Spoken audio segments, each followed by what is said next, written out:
Hey Avengers, how y'all doing? Hey, on the late night. Ciao. Let's go ahead and get into these Diddy letters that were released. There's over 70 something letters that were released in support of none other than Diddy because people want him to be out of jail and free. They want him free. Eyes are free. They want him free, child. So they writing all these letters. Mm. So, woo child, the letters have dropped. And now for the people in this other set, the black tea said to be writing these letters. Listen, that's a civil case. That's a civil case. It won't work, okay? However, in a criminal case, before sentencing, there are sometimes letters attached as exhibits, okay, in support of like character and things like that. So the Diddy letters have dropped. And listen, these ain't no fan DMs or direct messages or gossip blogs. These are official character letters to the judge begging, I'm begging you, please, please. And I'm telling you, I ain't going nowhere. Okay, they begging for mercy before sentencing. Please don't lock up Diddy. We need Diddy out here because he is paying our bills, child. I'm joking, but not for everybody. Okay, so now, what cracks me up is how quiet some of these folks were when the trial was on fire. When the trial was on fire, where were some of these people at? It was cricket. It was quiet. Shh. People were waiting for y'all to speak up, but now I guess y'all this is our last chance to speak up for Diddy. So, but the minute it's time for sentencing, like I said, everybody want to write a sweet essay, a Dear John letter. Dear John, I want to tell you all about Sean Diddy Combs and how great of a person he is. And I love Sean Diddy Combs and he should be free. Free him. So, like, child, I thought it must have been, I thought people say all these letters coming in. I'm like, is he giving out a scholarship? Is there a Diddy scholarship I don't know about? And everybody trying to apply to get this scholarship. So all these letters are, and then I'm like, 70 something letters. I know y'all lying. Some of these letters read like a Hallmark card. Like some people that went to the store, the Dollar Tree, and looked at some of these Hallmark cards. Like, oh, let me look at the Hallmark card to give me some ideas of what to write in this sweet letter. Others are like a resume. Like they might be trying to, get on his good side and good graces. So if he get out of jail, they could get a JOB and, get a cosign. I don't know. Boost their business. Like, hey, I looked out for you. Now look out for me. A favor for a favor. I don't know. Now, y'all might not like the type of favors he give because he, the favors, the stuff he do come up, thousands of bottles of baby oil and frap. And I don't think y'all want to go in business. But hey, that's on you. And what I want to do, and a few sound like, to be honest, like they were just PR letters or ghost written letters. Like some people, it seemed like they didn't write their own letter. Chat GPT, shout out to Chat GPT. Some of these letters like Chat GPT, wrote the letter. So shout out to Chat GPT for sponsoring a lot of people's letters. And some of them look like they were ghost written, like somebody else just wrote the letter for them. It wasn't really like, it seemed like it coming from the person, looked like it came from somebody else, okay?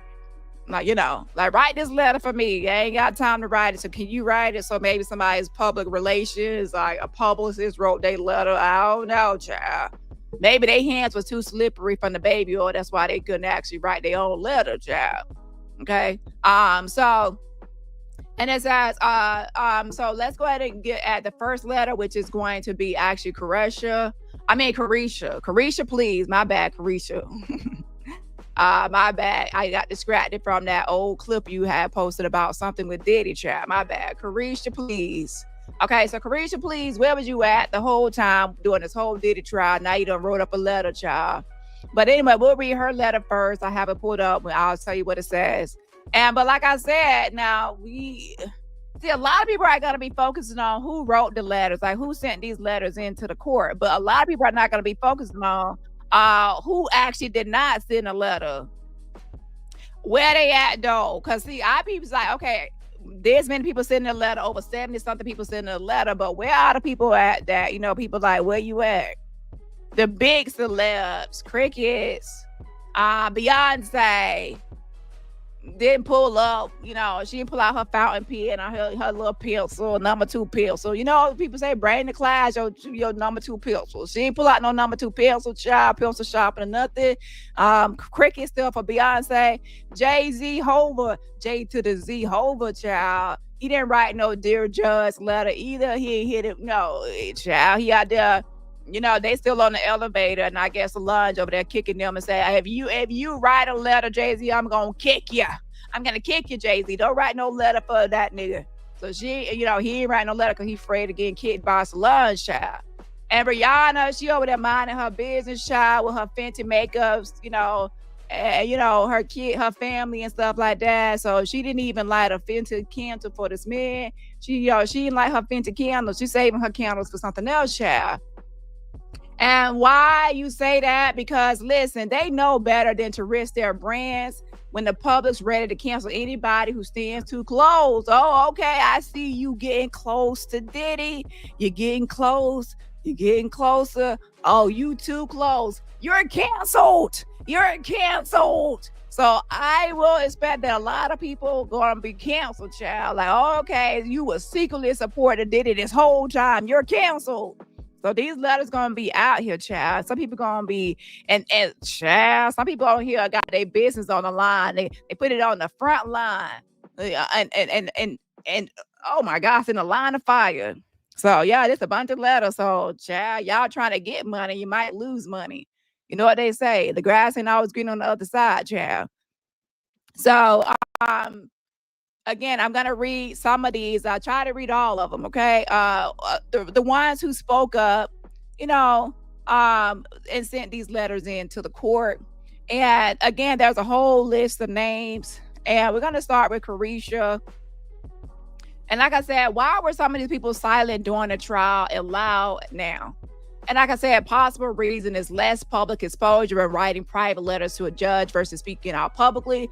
But I hope that some of these people realize that when they wrote a letter to the judge, that it's actually going to be public. Some people actually write letters to judge and think it's going to be in the judge's chambers. It's going to be quiet and kept on the low, and only the judge going to see it. Nah. These are actually going to be exhibits, and everybody going to see it. So I hope that all them lawyers, the Diddy team, let you know, hey, this ain't just going to be for the judge's eyes only. This is actually going to be public and on in the database, Pacer, for everyone to download and see. And some of his lawyer people are just writing these letters. But let's go ahead and get to it because it is late. But like I said, the major players have stayed out, such as Jay-Z, no Jay-Z, Beyonce, no Rihanna, no like big corporate execs tied to Ciroc, DeLeon, anything like that. And businesses, like I said, have too much to lose in boycotts or brand damage.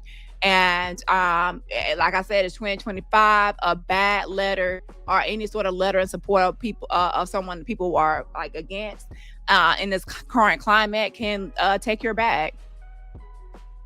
Like I said, and the ones who mostly did write these letters is mostly family, to be honest. Mostly his family, kids, sister, his mother. Janice wrote a letter. There are some close industry friends, who owe careers of loyalty. Y'all, my baby, it's Stevie J. Stevie J. Jocelyn, I'm gonna send you back to the script. I'm gonna send you back to the script club. Yeah, I'm Stevie J. I'm the one that can make you rich. I'm the one that can make you famous. I can make you a celebrity overnight. No, Stevie. I don't want to go back to the script club, Stevie J. I don't want to go back to the script club, Stevie J. I don't want to. Child, Jocelyn out here living a different life now, child. And then, so Stevie J wrote one, Dallas, Austin, Cheryl Fox. These folks have, again, personal reasons to speak up for Diddy. But obviously they are going to be biased, or they're biased. Stevie, but they're biased. Hi, mate. But their bias is obvious, okay? So let's go ahead and start with Karisha's letter. It says, Dear Your Honor, my name is Karisha Brownlee. I'm a mother, daughter, sister, and hip-hop artist who has spent many years in the public eye. I want to be clear that I cannot speak on or defend anything that may have happened before I met Sean Combs. I do not condone any wrongdoing. I can only speak from my personal experience and the men I have come to know over the past 4 years.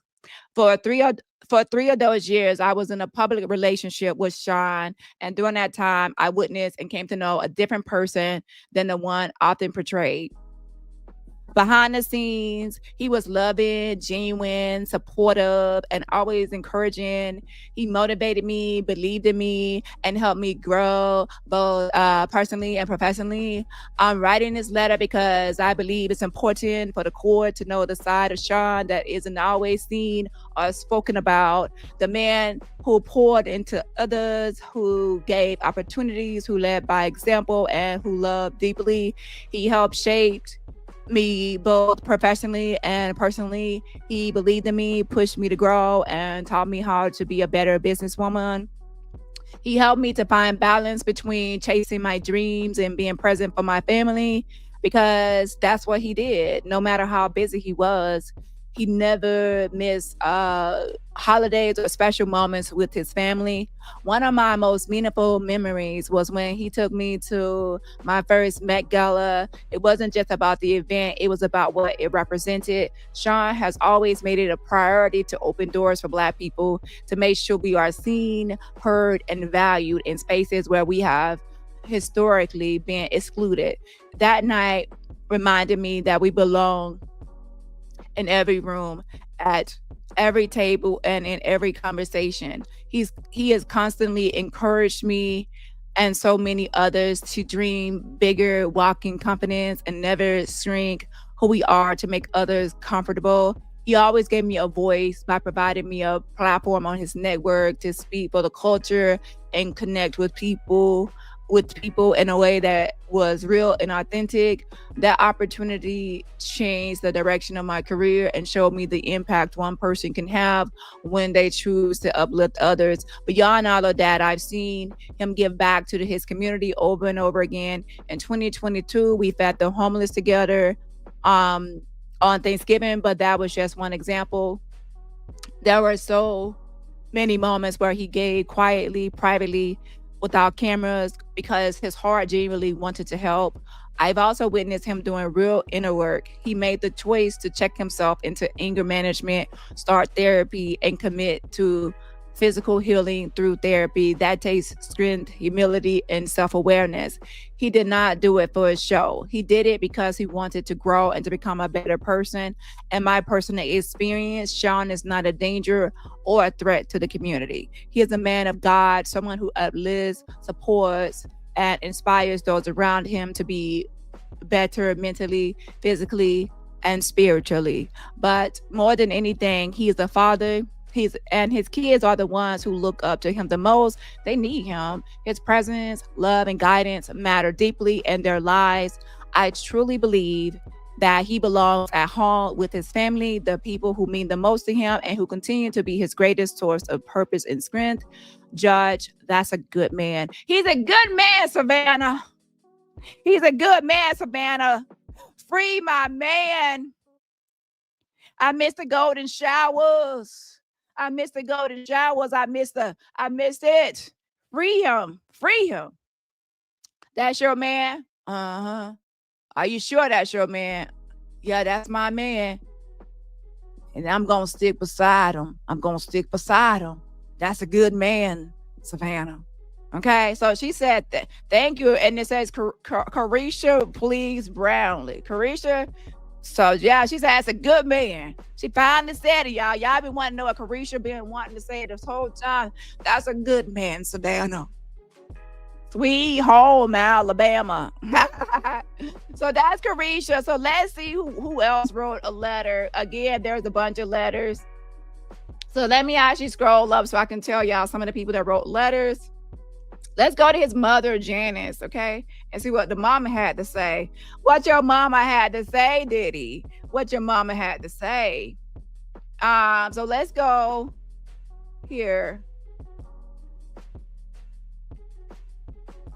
Child, there's a bunch of pages of these letters. Let's go all the way to the top here. Child, as you can see right here, Let's see where Janice letter is. Kesha Combs, Janice Combs is the first one. So he put in Dallas, Austin, Tiffany Brown, LaWanda Lane, Justin Combs, Quincy Brown, Robert House, Normandie Keith, Ebony Electra Wear, Marsha Urban, Karen, Lindsay, Chance Combs, letter of Delilah and Jesse Combs, the twin Shy, Nicole Oliver Child, whatever your name is. I always call her Oliver Child. Letter of Derek Osorio, aka Chuck Bone. It's the thuggest, ruggest bone. Letter of Kim Etheridge, letter of Carla Lemos, letter of Dana Tran, Marlon Hatcher, Valerie Payton, Christian Combs, John Cho, Rajat Romaine, had Mira Leacock, Jamil Spencer. I guess it's a graduation day, child. These are all the applicants for the Diddy, scholarship. Jamil Spencer, Sarah Chapman, Stephen Dent. Put a dent in it. BOP Psychology Records on the seal. Letter of Judith Green, Trevin Jones, Claudine Dinero. Mucho dinero. I want that money from you, Diddy. I'm writing this letter. I want that dinero, says Claudine. Okay, Ariel Malone, no relation to Ariel, the Little Mermaid. Under the Sea, wish I could be under the sea with Ariel Malone writing the letter to for Diddy. Shay Omo Lobby, Karisha Please Brownlee, he's a good man, Savannah. Christopher Higgs, Jeff Burrows, Robert Celestine, Terry Haskins, why your name can't be Hoskins? I like the name Hoskins. Vashta Wilson, Sass Smith, she wrote a Sass letter probably. LaShawn Owens, Shannon Ridley, Hillary Weston, Stephen Hill, Neil Dominique, Brittany Hall, Louise, Johnson, Ray, Philpott. Some of these, I don't know these people. Where Beyonce and Jay-Z at? Where they at? Where all the big celebrities at? Where y'all at? I don't know these people. Who are these people? Who is you? Let's see. Jerome Ferguson, Carlton Thomas, Lucia Rodriguez, Desmond Ryan, Angela Alcantara. Are you from Alcatraz? That the jail? I'm joking. Anyway, Alcantara. Marlon Grimes wrote a letter. Let's see. I'm just reading through these names just in case some of y'all recognize these people because I don't know who these people is, child. This is like the Epstein Island list, but this is a Diddy list. This is a Diddy list. Y'all, I'm going to change my title to the Diddy list. So this is what it seemed like. We're releasing the Diddy list. Okay. Charles Alexander, Karen Anderson, Louis Jones, Lucas White, Cheryl Gentry. I feel like I'm at a graduation commencement and I'm just reading everybody that's graduated. Stevie Jordan. I'm going to send you back to the skit club. I can make you famous. I'm a music producer. Even though I'm not famous myself, I can make you famous because I'm Stevie J. I'm the one that made Jocelyn Hernandez. Me was trying to swing on them shower curtains, but I'm Stevie J. I'm writing a letter for my boy Diddy because I got to get Diddy out of jail because I'm the one that gonna get him free. Set my man free. I'm Stevie J. Christopher Terrell, Aaron Arnold, Alan Barkoff. Are you coughing over there writing that letter, Alan Barkoff? Dr. Richard Kruger report. Oh shit, they got Freddy Krueger cousin writing a letter. Dr. Richard Kruger report under seal. I know you Freddy Krueger cousin, and that's why you wrote this letter. Don't talk back. We got Dr. Meg Kaplan. I hope you ain't like no affiliation to that Kaplan. What's that Kaplan Online Academy stuff, child? I don't know. And then there's some other letters. Additional letters of support is going to be on Exhibit 71. And I do have those letters, child. I guess they ain't make it to the main one, so they got some additionals on the second line. Hello, how can I help y'all? Oh, okay. So there's some other people wrote a letter right here. And yeah, so there's another about 15 pages of letters that they have additional attachments. But let's go ahead and read some, Janice Combs. The mama child. I'm the mama, gotta love me. That's what the mama had to say. If you're actually on my Twitter, I'm going to end the Twitter live so in about 5 minutes. So if you're on Twitter, make sure you come over to my YouTube channel. That's youtube.com, and then put at DaniRobertson. Again, at DaniRobertson on YouTube. It's in my Twitter bio. So come on over here. Let's go ahead and start with Janice Combs. Now, I'm not saying I'm reading all these letters. I will read these letters until I get extra sleepy, and then I'm going to log out. Okay? I'm going to log on out. Okay, so let's start with Janice Combs. That's Exhibit 1, and then we'll move on to some other family. But like I said, you know, I want to see the Jay-Z Hova letter. J to the Z. Where you at? Where Kanye? Where you at, Kanye? You show up one day at the Diddy trial. Where your letter at? I want to see Kanye West letter. He gonna, he ain't gonna sign it as Kanye or anything like that. He gonna sign it as I'm Jesus. Yeah, he gonna sign it as Jesus. I'm like, hey, when Jesus start writing letters for people, child, because he think he's the Christ. Lord have mercy. Fix it, Jesus. Fix it, Jesus. So here's Janice Combs, the mama, Miss Blonde Wig, because she show up every day. She show up to that court with a different blonde wig. She got Karen wig number 1 with the side part. She got Karen wig number 2 with the bleach dyed and fried and parted to the side. She had the swoop bangs. Then she had the side part with the hanging over swoop to the left. Then she had the swoop to the right. Then she had the short 27 piece. Then she had the little low density 10 piece wig. Then she had the shake and go wig, and then she had that damn, none of the wigs was a front lace wig, so she ain't in the front leg. She ain't in the era of the front wigs or front lace wigs or full lace wigs or 360s or any of that. Child, she only in the part with them, and she's still wearing the wigs with no part. She said, I don't give a fuck if it's 2025. I'm still gonna wear the Harriet Tubman wig, child. What you talking about? Okay, I'm still gonna be wearing all the little, the Turks lady wigs, and I don't care how much money I get, my wigs ain't never gonna have a part. She go to the store, how can I help you? Yes, I don't want no part. Give me a wig with no part, sweetie. Give me a wig that's blonde, and I don't want no part. And that later try to hand her a part. She said, what is that? And that lady said, that's a part. I never wear no wig with no part in it. Don't give me a wig with a part. That's not how a wig's supposed to look. I've been wearing wigs since 1800 and I never had a part in none of them wigs, and you ain't finna start making me wear no parts. So dang, that's why all her wigs don't have no parts. Shit, I want me a part. Give me a part. Child, I don't want to look crazy there, okay? So anyways, let's see what Janice had to say. Let me stop playing. So this is Janice's letter. Says, Dear Judge, my name is Janice Combs, and Sean Combs is my only child. I am writing this letter to implore your honor to please have mercy on my son. Sean has always been a loving and caring son. On December 21st, I will be 85 years old. This separation for the past year while Sean has been incarcerated has been excruciatingly difficult and painful for me and his children. I would like to be able to spend the last few years of my life with my son, Sean. Unfortunately, my son has made some terrible mistakes in his life, which I know he recognizes. Sean was 2 years old when his father passed away, and I raised my son as a single mother. I was also caring for my elderly mother. I worked 3 jobs to provide my son a good education. I drove a bus from 7 a.m. to 4 p.m., Monday through Friday. Then in the evenings, I worked at the United Cerebral Palsy Home, caring for patients. I also worked on the weekends as a salesperson in a clothing store.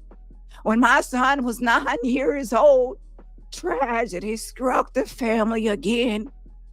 We were informed that my brother had died of a drug overdose, leaving his 5-year-old daughter Kesha an orphan.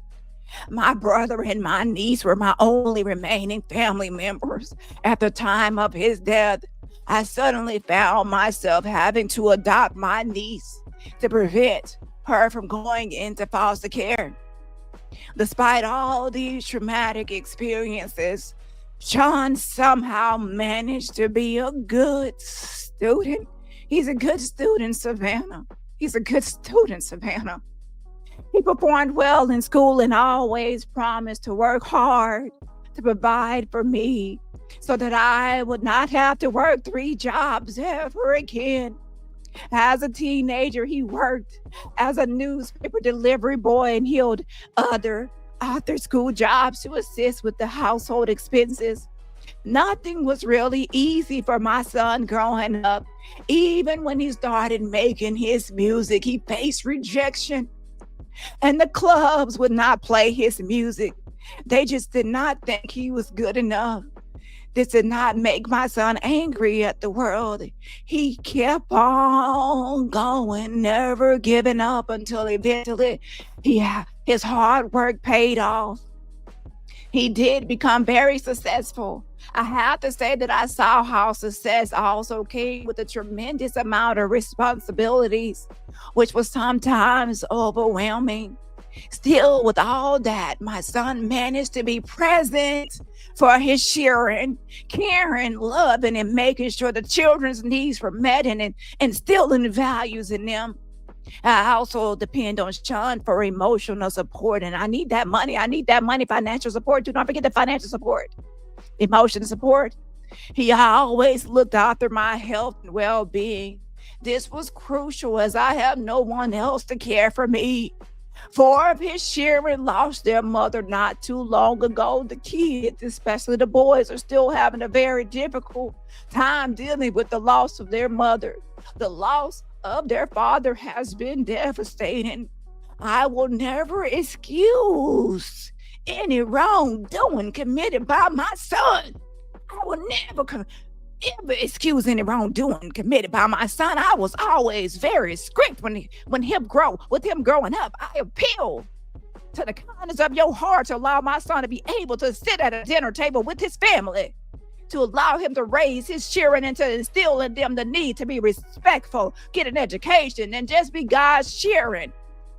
Love in their hearts. Please allow my son to be present in his children's lives and be able to answer any questions his children may have, to be able to help them through any difficulties that they might encounter in their lives. I beg your honor to let him help them through the healing processes from the loss of their mother and the pain and sleepless nights they have had since Sean's incarceration. My health has deteriorated these last couple of years. I had 2 brain surgeries and monthly follow-ups. I am having a really difficult time controlling my diabetes. My doctor informed me that the diabetes has affected my heart, which may result in a stroke. I don't know how much longer I will be around, but I will love to be able to see him and his children together again. Respectfully submitted, Janice Combs, Sean Diddy Combs' mother. Child, so Janice Combs don't send her letter in. Let's see who's next. So this is on behalf of my brother, Sean Combs. So this is Kesha Combs' sister. Dear Judge, I am writing on behalf of my brother, Sean Combs, who is facing sentencing before you in October. My name is Kesha Combs, and it is with a heavy but hopeful heart that I submit this character reference, not to excuse his past transgressions, but to affirm his true heart, his character, and his capacity for change and redemption. We were raised by our hardworking mother and our devout Christian grandmother in Harlem and later in Mount Vernon, New York. Our mother worked multiple jobs to provide us with a safe home and a good education, while our grandmother instilled in us her strong Christian faith and made sure we attended church regularly. We were Christians in the Catholic faith and attended Catholic school from first grade through high school. From an early age, Sean showed both responsibility and drive. He worked as a newspaper boy, gas station attendant, and in retail to help ease our family's financial burdens. Over the years, Sean became more than just a brother. He became the emotional anchor of our family. He is the cheerleader, the motivator, the one who can lift you up when you are at your lowest. His pep talks are legendary. And those who know him often describe them as having their very own TED Talk because he always knows how to inspire others to believe in themselves. Sean's absence has been especially difficult for my son, his nephew, who is on the, and it is blanked out, redacted. It's probably said the spectrum or something, I don't know. Their bond has always been unique and profound. Sean understands him in a way few others can, knowing when to talk, when to simply listen, and when to just sit quietly with him. When my son was first diagnosed, Sean immediately asked how he could help. He reached out to his network to find us guidance and resources and connected us with someone who continues to help us today. He supported my son with medical needs, including, in this blank, redacted, treatments, as well as his interests: hockey camp, derby racing, fundraising for causes he cares about, and therapy.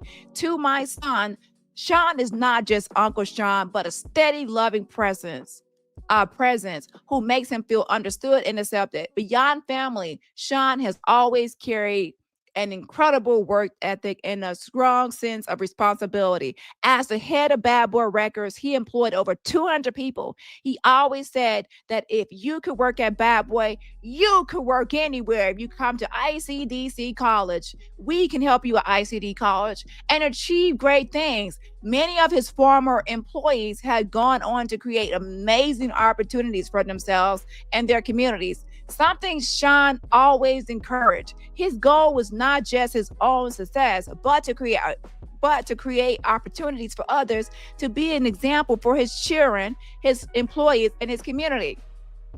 Throughout his career, Sean has quietly given back in countless ways. He has donated thousands and thousands of bodies of baby oil, that just donated all sorts of lubricants. Okay, he has donated his time, money, and resources to support schools and students, providing laptops, Wi-Fi hotspots, and books to help close the education gap. He funded scholarships for children to attend sleepaway camps, supported Saturday schools, offering technology classes, SAT prep, SAT prep, African studies, and manhood and womanhood classes. He sponsored Wall Street business to teach financial literacy. He purchased, male escorts, HBCU college tours, and even an educational trip for students to Africa. He has helped fund school libraries and underserved communities, supported STEM and STEAM programs, paid off school tuition balances, paid off people to shut them up. Oh, paid off people. He paid off people. He tried to bribe the security guy at the hotel to take his money. Oh, wow. And provided startup funding to young entrepreneurs. He has also contributed to numerous health organizations. He also has cared about the health of Cassie, and that's why he made her do freak offs while she had a UTI. None of this was done for recognition. These were quiet acts of service that came from a sincere heart. For decades, Sean has worked to inspire, uplift, and provide opportunities for others, especially young people, all while having freak offs at hotels. This is why it is so painful to see him portrayed as a danger to community, when in truth, he has always been a source of support and encouragement to so many. Yes, Sean has made mistakes, serious one. His struggles with addiction clouded his judgment. So right here, let's pause. She says, struggles with addiction clouded his judgment and led him away from his true path. A champion in uplifting our Black and brown children and communities, reaffirming to them they can be educated and through hard work be successful, and help provide the tools and opportunities needed to build stronger communities. During this time, we have spoken on the phone, email, and I go to visit with him at MDC. My visits with him were not solely because I missed him, but also so I can see into his eyes. I needed to see his face, look into his eyes, and read his facial expressions. Anyone can say the words, "I'm fine." when not in your presence. But when we are face to face, our masks tend to betray us. I can see that he is more reflective and grounded. I can see and hear the change in Sean, the dark veil of addiction, confusion, and the chaos of his life is gone. When I think back to the start, I recall the fear, the uncertainty in his voice, his words, and his body language. Now his voice, his words, and his thoughts are clear.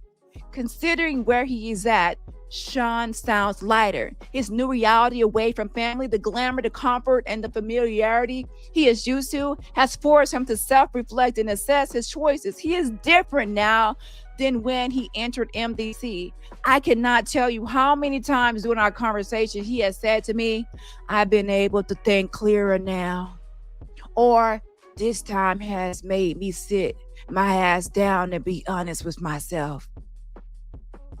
During a small break in court, he turned to my husband and asked about his nephew. He made a comment that he now realized instead of running around and doing too much, I should have been present with my family.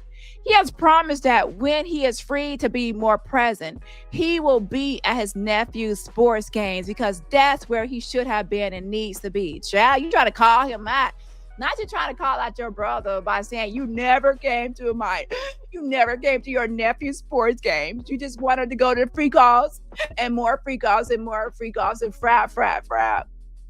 And that's all you wanted to do. And you never came to these sports games with your nephew. So when you're free, and I write you this letter to try to get you free, you better come to your nephew's sports game and spend more time with your family and be more present. The therapy programs and teaching has helped him focus on a purpose. Okay, Keisha, let me tell you something. Did they give you a limit? Because your letter keep on going on, girl. Okay, your letter got you. They should give y'all 2-page limit. Everybody write 2 pages. Okay, yeah. The therapy programs and teaching has helped him focus on a purpose to remind him who he is, the type of person he wants to be, and that he genuinely likes to help people. I could hear how proud he was of himself when he shared with me how good therapy was going and that he earned several certificates. Child, they got Normandie Combs in there earning certificates for going to therapy, child. Just to hear some joy in his voice again brought a smile to my face. I believe he now fully understands the consequences of his actions, is committed to learning, growing, and becoming the man God always intended him to be. Hallelujah. Amen. And will never go through anything like this again. Come on, somebody. Scripture reminds us, yes, in 2 Corinthians 5:17, that therefore, if anyone is in Christ, he is a new creation. The old has passed away, beyond the new. Yes.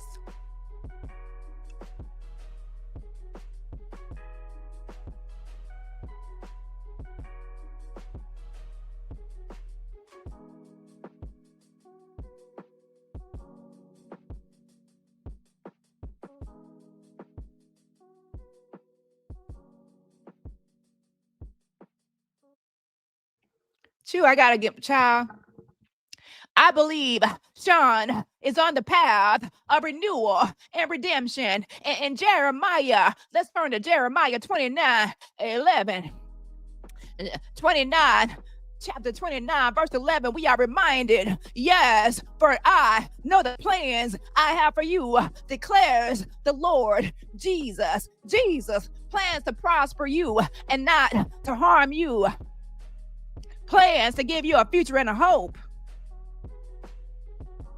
I pray that this moment is not the end of Sean's story, but a turning point toward a more purposeful and honorable life. Your Honor, I understand the weight of the decision before you. I humbly ask for compassion and discernment as you consider Sean's future. I believe with all my heart that he can use this painful chapter as the beginning of his true transformation.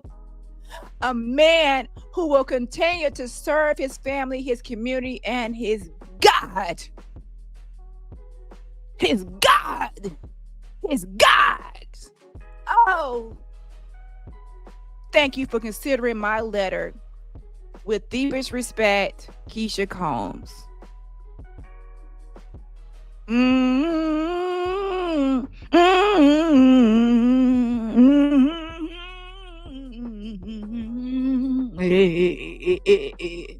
Okay, the next letter is from Dallas Austin. Let's go see what Dallas Austin had to say. Yes, my name is Dallas Austin, a music and film producer that has worked in the music industry for 35 plus years.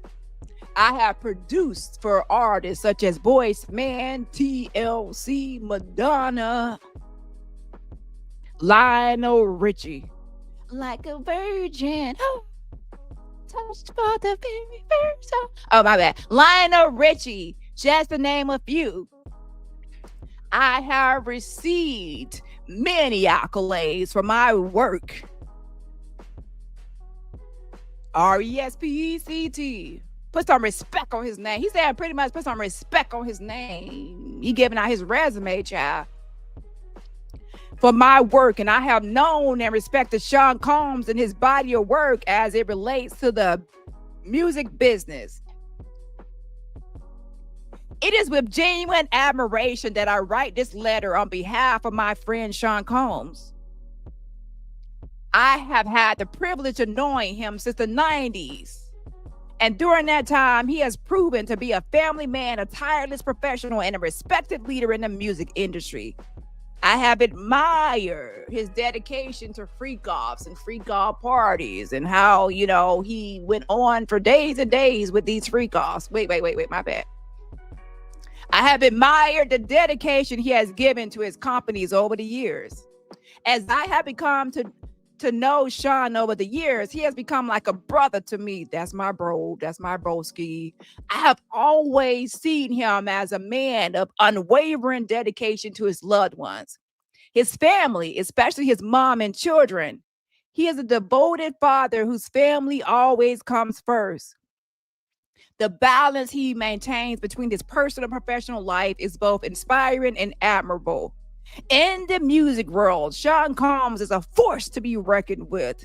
Through years of hard work, creativity, and perseverance, he has built a reputation as a key influencer in his field. His contributions, whether through production, promotion, talent development, or leadership, have helped shape the careers of many and brought value to countless projects. He has an extraordinary ability to hide in corners of rooms and frap, and watch others do as he, is instructing them to as a director in his director chair while recording these freak-offs. He has an extraordinary ability to connect people and inspire collaboration, bringing out the best in the artists he has worked with. As a friend, I look at the positive influences that he has had on this music business. I think back at the time I was in London and found out he was in Italy. So I met him there. I think back to our conversations of how to become better men. He specifically asked me how he could become a better person, how he can give back and get involved with community. I think these were the beginning thoughts of his prep school. I can remember us going to different churches of different denominations. I often refer to this as our spiritually guided weekend. Both Sean and his music have made a historic mark in music history, and anyone young or old cannot deny that they have not been touched, influenced, motivated, or simply taken to a place and time when hearing his music. I am hoping for leniency so he can heal, pray, and seek needed counseling. Oh, child, wait. Child, at least you admitting that he needed some counseling. He said as he needed. Child, at least, I will say he called him out. Child, people say he need counseling, you might need to listen. From that's Dallas Austin. Let's see, this is Tiffany Brown. Okay, let's go to his other family, because Tiffany Brown, who was Tiffany Brown? Okay, Tiffany Brown is someone. I'll read this one, then let's go to the family, okay? Because there's a lot. So, well, that's just actually, I read Tiffany Brown, then I'm going to go to, let's see what a university professor had to say, and then we're going to go to his kids, okay? Uh, Dear Judge, my name is Dr. Tiffany Brown, and I am currently a university professor with a PhD in child development and family science. I have spent my career studying human development, resilience, and the importance of relational and emotional support systems across the lifespan. I am writing to provide a character reference for Mr. Sean Combs, whom I have known since 1996. Over the course of nearly 3 decades, I have interacted with him in various settings, publicly with friends and colleagues, privately in more intimate social gatherings, and one-on-one. And I have consistently experienced him as kind, thoughtful, and generous. There has never been a time in my interactions with Mr. Combs when I felt unsafe. Okay, so I'm going to skip over this. Let's get to the kids. So university professors are also writing letters, okay? I can come back another day and read those, but yeah, it's late. So let's go and see what page the kids are on. Hold on. Let's scroll up. So we read Karisha, Janice, and Dallas Austin. And there's LaWanda Lane. So Justin Combs and Quincy Brown are exhibit 6 and 7. And then Chance is 13. So let's go see that. Again, a lot of celebrities have not really wrote letters or some businesses and things like that, okay? Hold on.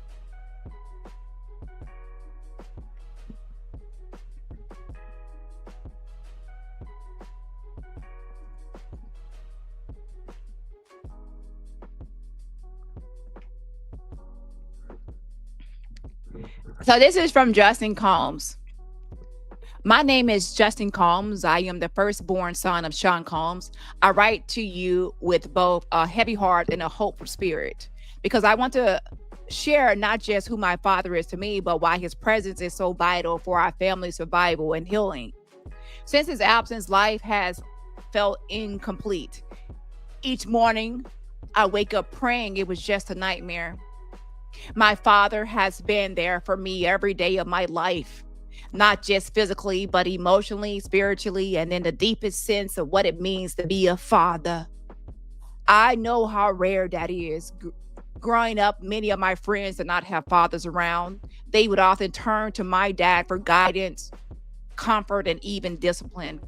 And he opened his arms to them as if they were his own. To the world, he may be a superstar, but to me, he is my world. Only now in his absence, do I fully realize how much of my identity, strength, and faith in myself comes from him. One of the clearest memories I carry with me is of him standing on the sidelines of my football games. He wasn't just cheering from the stands. He was coaching me, challenging me, and most importantly, believing in me. When I wanted to quit after a tough practice, he'd sit with me, put his arm around me, and remind me that greatness is earned through patience and persistence. I can still hear him saying, "You're stronger than you think, son. Mr. Miyagi, wax on, wax off. Wax on, wax off, Mr. Miyagi." Those words carried me then and they carry me now. But just as powerful as those moments of strength were the softer tones. I remember being a little boy and my dad would sit on the edge of my bed at night reading to me until I fell asleep. Green eggs and ham, I do not like them, Sam, I am. Sometimes he'd make up his own stories, always with lessons about courage, kindness, or family woven in. Even as I tired as he was from work, even as tired as he was from work, he never let me feel alone at the end of the day. Those quiet nights, hearing his voice tell me I was safe and loved, are memories I will carry for the rest of my life. That was my dad at his core, gentle, protective, and always making sure his children knew how deeply they were loved. When my football career ended, I went into a deep depression. I felt like I had failed. and the weight of public expectation crushed me. I was lost and I carried a darkness I could not shake. My father, despite fighting battles of his own, reached into my pain and pulled me back into the light. He gave me his time when it was the one thing he said he had so little of. He reminded me that I was worthy of love, forgiveness, and grace. My father saved me. And I say that with all the honesty in my heart.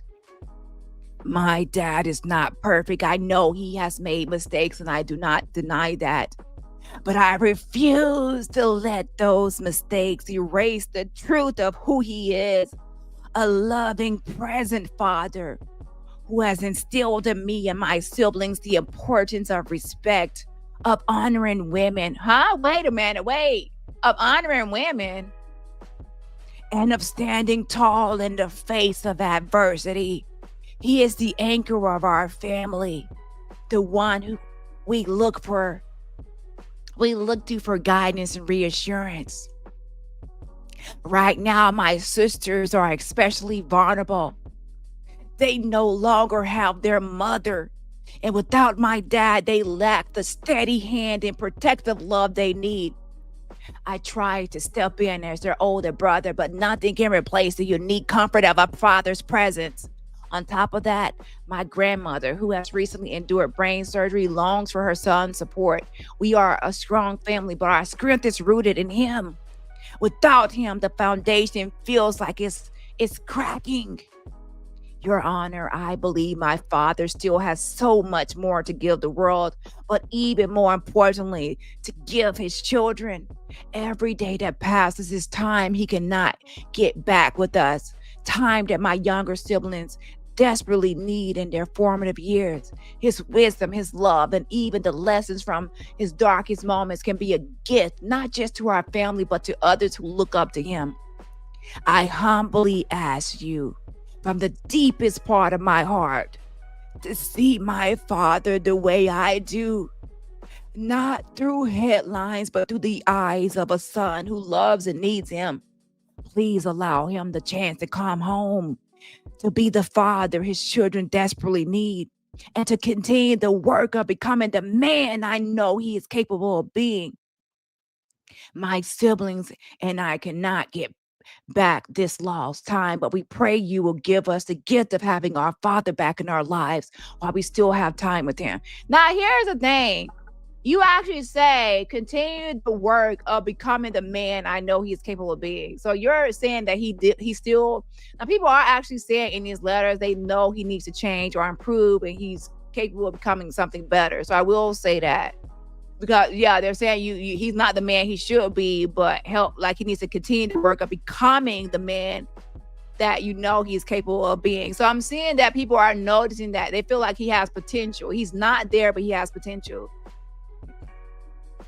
Thank you for hearing me and for considering the weight of what his presence means to me, to my family, and to the world he continues to impact. Respectfully, Justin Combs. So now we have another son, Quincy Brown.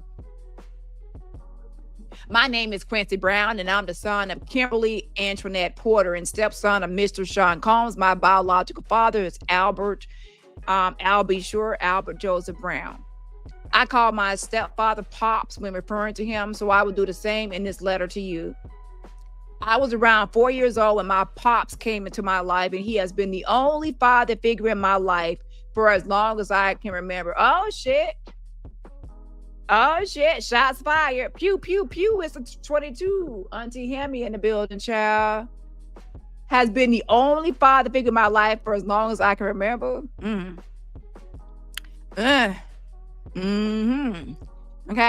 He stepped in and stepped up as a father at an important time in my life during my most formative years in a way that no one else could have. He poured his love into me in a way that I could not quite recognize as a child. A love that I'd only received from women in my life. It was unconditional, safe, and unwavering.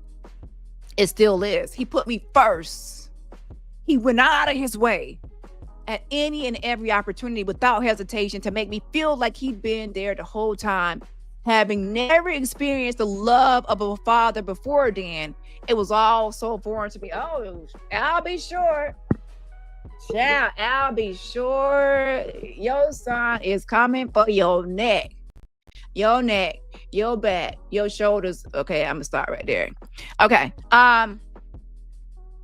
Having never experienced the love of a father before then, it was all so foreign to me. I didn't know that I was the recipient of a man's love. That is, until I began to witness the love that he had from my mother. It was tremendous and true. The love they shared brought new blessings into my world when I became a big brother to my brother Christian and my twin sisters Jessie and Delilah. The birth of my siblings changed the lives of my mom, my pops, and myself in the most beautiful way. I love my younger siblings more than life itself. And in the absence of our parents, I've tried my best to step up for them in the same way my pops stepped up for me. Our mom passed away in November 2018. Losing her was the hardest thing my siblings and I have ever dealt with. I think it was the hardest thing my pops has ever dealt with too. Unexpectedly, he became the only person we could turn to. He became our rock. Losing her sent all of us into a dark place. After striving every single day to make her proud, her passing left our world in shambles, left us unsure of what to do, and left us questioning what life ahead will be like. My pops, as he's always done for his children, stepped up and made it a priority to be present with us at a time when he did not even know how to be there for himself. Having to say goodbye to our mother brought us closer in ways that only grief could. Though our loss was felt deeply, we learned of our family's strength during the most difficult time of our lives. Following my mother's passing, my pops further strengthened our bond when he asked me to help with raising my sisters. It was in that moment that he instilled his trust in me and reminded me of our special connection as a father and son. My sisters were entering their teenage years that were sure to be challenging without our mom. He truly did not know what to do and struggled to fill the role that only a mother could. But he tried his best and he asked me to help. He wanted and was willing to learn about what life is like for the younger generation. He wanted to know how to connect with my siblings as they enter crucial moments in their lives. So wait a minute, are you telling me that a son had to teach his father how to raise or interact with the younger siblings, huh? Though it could never be fully achieved, he wanted to minimize the pain and suffering that his teenage girls would feel without their mother. When work took him away from home, he leaned on me. Leaning. But he leaned on me to step up, lean with it, rock with it. He called for check-ins daily, more than we'd ever spoken on the phone before, simply because he wanted to become a better dad. He's always aimed to be the best dad that he can be. This is clear in the way my pop shows up for all of my siblings, not just my mom's children. He has made tremendous efforts to put family first, and he has created family first traditions that we all look forward to. Unity can sometimes be a challenge for such a large family, but my pops achieves it well. The unity and family first mentality that we all have has been shaped by his leadership and love. It's a type of leadership and love that every family needs. My pops isn't a perfect man, but he is a dedicated father with a heart that we're lucky to know. He loves his children and would do anything for us. We are the ones that can help him heal and grow best. We are the ones that can help him learn from his mistakes. And we are the ones that can help him face whatever struggles he may encounter in his personal life. My siblings and I would like to welcome my pops home immediately, so that we can help him as he continues to work on his struggles and heal in a private setting following all that has been shared publicly with the world. Beyond the unconditional love and support he has provided to my siblings and I during our lifetime, my pops has also always empowered us to become who we want to be. Now we like to support and inspire him to become who he would like to be in his next chapter of life. He needs us just as much as we need him. Thank you for taking the time, Quincy Brown.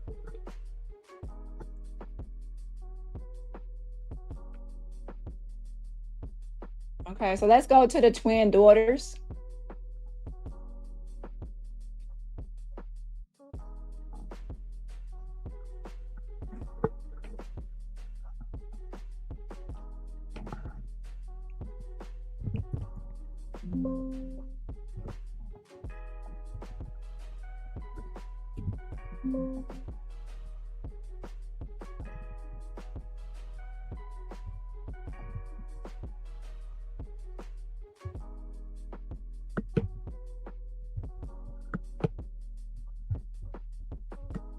Hold on just a second.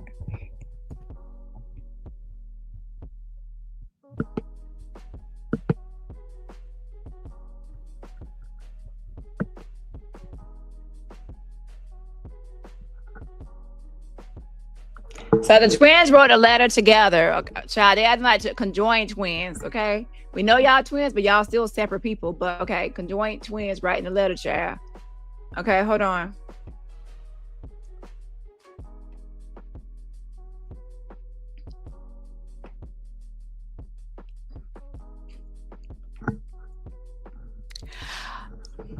Hi, I'm Delilah. Hi, I'm Janice Combs. Yes, we're writing this letter together. Yeah, we're writing this together. Okay. So we are writing this letter to you as Delilah and Jesse Combs, the daughters of Sean Combs. We are 18-year-old young women that freshly graduated high school. Our lives have been like no others. On November 15, 2018, our lives changed in the biggest way. That was the day we lost our mother. Yeah, that was the day we lost our mother. She was everything to us. Yeah, she was very much so everything to us. And the most amazing mom we could ever ask for. The most amazing mother. Since that, Sean Combs, our father, has stepped up and has had to play the role of both parents in our lives. Yeah, it was a very hard adjustment, but our dad has done everything he could to make it as easy as possible for us. Yeah, he's shown up to everything to support us no matter what.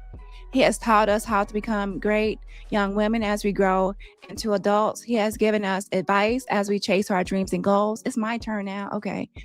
He has nurtured us. The list goes on. He has always been nothing but the best father to us and all of our siblings. On September 16, 2024, our world shattered. That was then no, let me read that part. Okay. That was then day our dad was arrested and sent to jail. On that day, it felt like we had lost everything.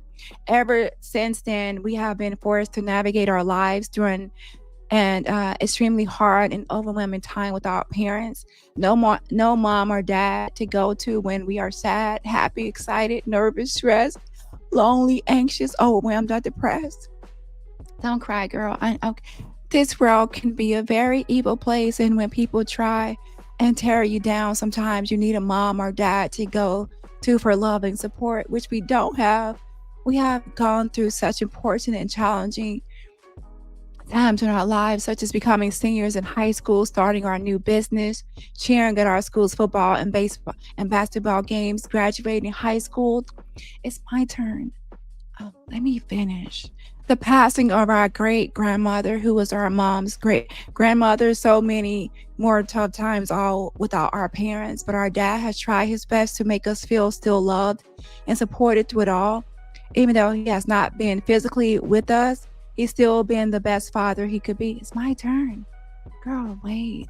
He has tried his best to still try to communicate and check on all his kids despite the conditions. Give me the microphone. Girl, stop. You're embarrassing me.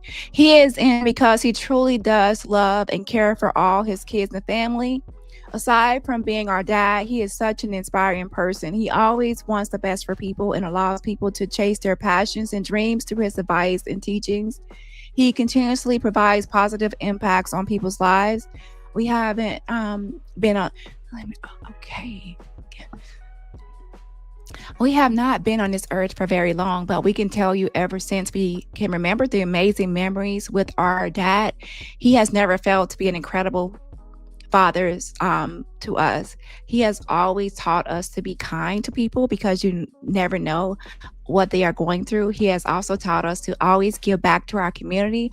On certain holidays, he will take us out to the less fortunate areas. Child, not driving to less fortunate areas. They said less fortunate areas.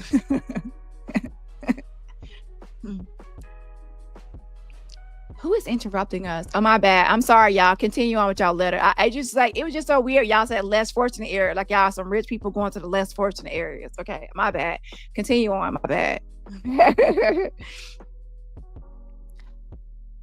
As I was saying, less fortunate areas of wherever we were and give back. For instance, one Christmas, we went out to the neighborhoods in Miami that were less fortunate and gave them money to take care of whatever they were in need of. Another time on Thanksgiving, we volunteered at a shelter and gave out food to the less fortunate that didn't get to have a Thanksgiving meal that day. You're not reading it with sensitivity. Let me read it. He has always just been such a caring and giving person, and he has taught us to be the same way. We are proud to be his daughters, and we are beyond grateful for the endless support, guidance, and love he has shown us throughout our entire lives. Our family has faced many challenges throughout the years, but no matter what, we continue to stick together through it all. We know who our Father truly is, a caring, loving, generous, passionate, and dedicated man. Words can't explain how much we miss him, and we hope that you deeply consider returning him home to us. Thank you for your time. Yeah, thank you for your time, and don't forget that we went out to the less fortunate people. We kept feeding the less fortunate. Stop. Okay. With love, Delilah and Jesse Combs. Okay, so let's see what other letter. Let's hold on. Let's go back up. Who else wrote a letter? Who else do y'all want to read before I get off here?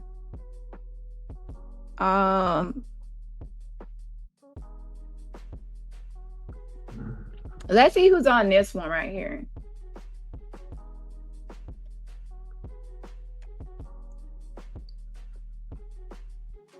My name is Alenia Almala, a dear friend of Sean Combs. Okay. Hold on, let's see who else is on this one.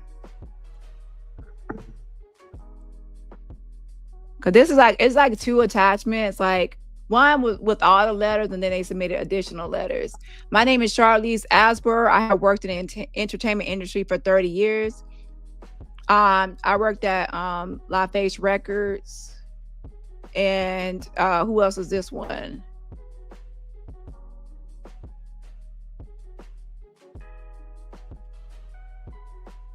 Emmett Dennis. I am an entrepreneur, strategic advisor, and producer who has spent the better part of 3 decades working at the intersection of commerce, culture, and community.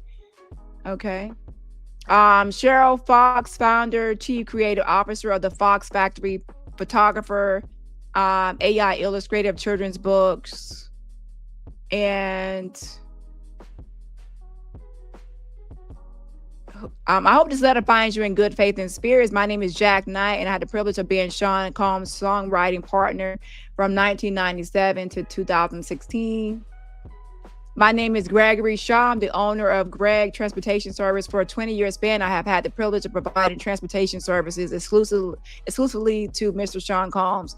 Child, how are you gonna be saying you exclusively provided him transportation services? So you were driving him here and from and everywhere. You know a lot about him. So where was you at? Where was you at, Gregory Shaw, doing the whole Diddy trial? For the 20 years you have been providing him transportation services. Let's see what this guy had to say. My name is Gregory Shaw. the owner of Greg Transportation Service. For a 20-year span, I have had the privilege of providing transportation services exclusively to Mr. Sean Combs. I traveled him everywhere, to them freak offs everywhere. I was the driver for 20 years. Okay, I'm just kidding. Based on my business relationship with Mr. Combs, I applied this opportunity to share my insights into his character. Throughout my time with Mr. Combs, I have witnessed firsthand Mr. Combs' commitment and dedication to his mother, Janice Combs. The attention he devotes to his children, the respect he demonstrates to the mothers of his children, and the kindness and compassion he extends to members of his family.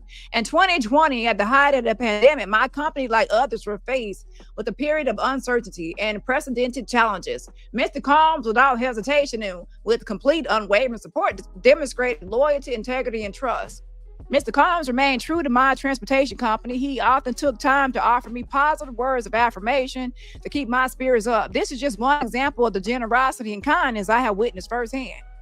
Over the past several months, much has been publicized regarding Mr. Combs' character and behavior. The behavior that has been reported goes against everything I have come to know about him. Mr. Combs has always demonstrated a positive demeanor, along with his trademark upbeat personality, and meeting in the corner of that room, frapping off, frap. Yeah. Don't use the word beat around him, okay? He's gonna be in that corner beating off on his meat and recording everybody in that damn freak off room. These traits make him a pleasure and definitely a client favorite amongst myself and my personnel. I do understand that Mr. Combs is facing significant legal challenges. However, I firmly believe in his remorsefulness. I believe he's remorseful. But to be honest, John, I have to be honest. If I've been providing transportation services for him exclusively for the last 20 years, and I need him out, because who am I supposed to be driving around? I'm like the driving Miss Daisy, but I'm driving Mr. what's his name again? Driving Mr. Shum. So I got to drive him around exclusively. So how can I make some money if he in jail? Free that man so I could drive that nigga around and drive him wherever he got to go so I can make some money. Okay. However, like I said, I firmly believe in his remorsefulness, and I believe in his commitment to positive action within our society. Thank you to the court for taking the time to consider this character reference, and also consider that I rely on him financially for my transportation services because he was my exclusive client. Please do not hesitate to contact me and ASAP if you're going to release him. If you require further information or clarification regarding the matters discussed in this letter, sincerely, Gregory Shaw, driving Mr. Shaw. Okay. So he driving Diddy, child. And the other person was driving Miss Daisy. So who is this? I hope this letter finds you well. My name is Kenneth Whalum III, and I have had the privilege of knowing Sean Combs for 19 years. And yeah. So let's go back to this other one. So, oh yeah, Stevie J. How can we forget Stevie? Let's go to Stevie J, Stevie Jordan. Stevie, Jerry. Let's go to Stevie.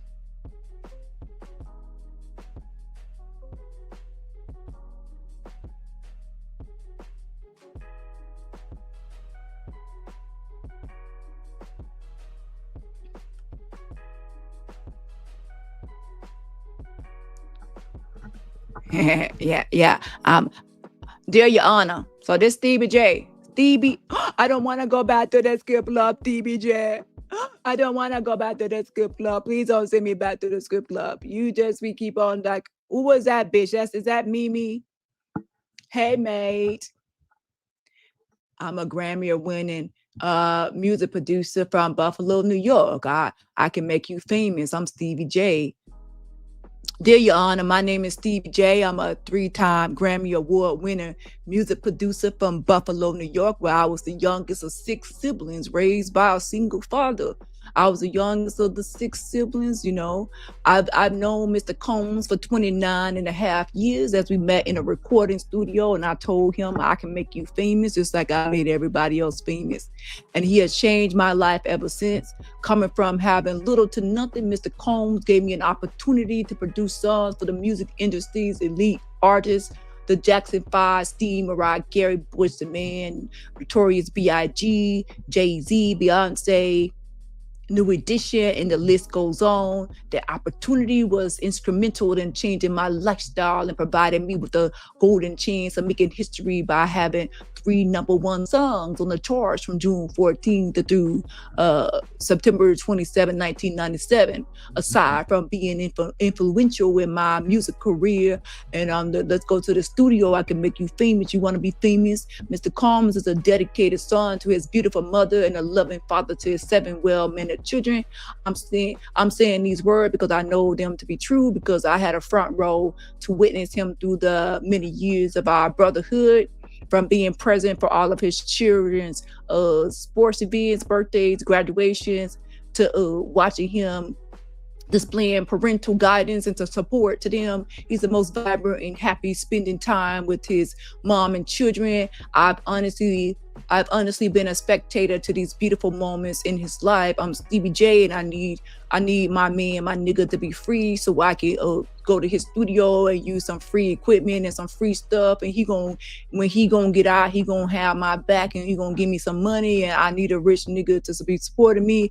My father was my best friend and went passed away 2 years ago without asking Mr. Combs for a dime. He nearly paid the expense. I knew it. There it go right there. Rat-a-tat-tat, Mr. Rat Face, Stevie J. I got you, Stevie. You want that money, Stevie J? Oh, I don't want to go back to the strip club, Stevie J. You trying to get Diddy out of jail so he can pay for your expenses. So, child, don't tell me Diddy is your sugar daddy. He your sugar, he's a sugar daddy. There you go, right there, the money. Follow the money. It's all about the money, the dollar bill, y'all. My father was my best friend, and when passed away 2 years ago without asking Mr. Combs for a dime, he nearly paid the expenses for the funeral, and that speaks volumes for the type of heart that he possesses. Being in this entertainment business for 30 years and being friends with Sean, we both endure personal challenges with anger and drugs, as I've been going to therapy and taking all the necessary precautions never to look back at addiction again. I'm proud of Sean. I'm proud of him. I read in the press that he's clean and sober and also taking anger management therapy to become a better person. We all fall short. We all fall short. He said we all fall short. We all fall short, yes, of the glory of the God. So he said we all fall short as long as we correct ourselves and never revert to our old ways. Your Honor, and as I end this letter, I'd like to thank you. You're doing an excellent service on this case, Your Honor. Let me kiss your ass, Your Honor. You're doing an excellent case. So he says right here, he kissing the ass of the judge. I'd like to thank you doing an excellent service on this case. And I'd like to request leniency as you make your decision, because his mom, children, and his friends truly miss him. All the best, Stevie J. You can trust me. Look at my face. I look like a rat. I look like Ratatouille. I look like Pfeiffer Goes West. I look sneaky as fuck. But you can trust me. I'm Stevie J, and I'm a good character witness on how somebody could have good character, because I got good character myself. Yes. Shout out to She Paints in the building. Thank you so much for the fan funding. Super sticker again. Shout out to She Paints for the fan funding. I appreciate the support. And everybody else, remember, support my channel for free. And also make sure you double tap on that like button and smash that like. And so let's probably read one more, and I'm gonna get off here. Okay, hold on. A mess. So let's see what other letter we're gonna read. Okay, I'm ending the Twitter live, so make sure for people on Twitter to come over on YouTube. That's at DaniRobertson on YouTube. Again, that's youtube.com, and that's DaniRobertson.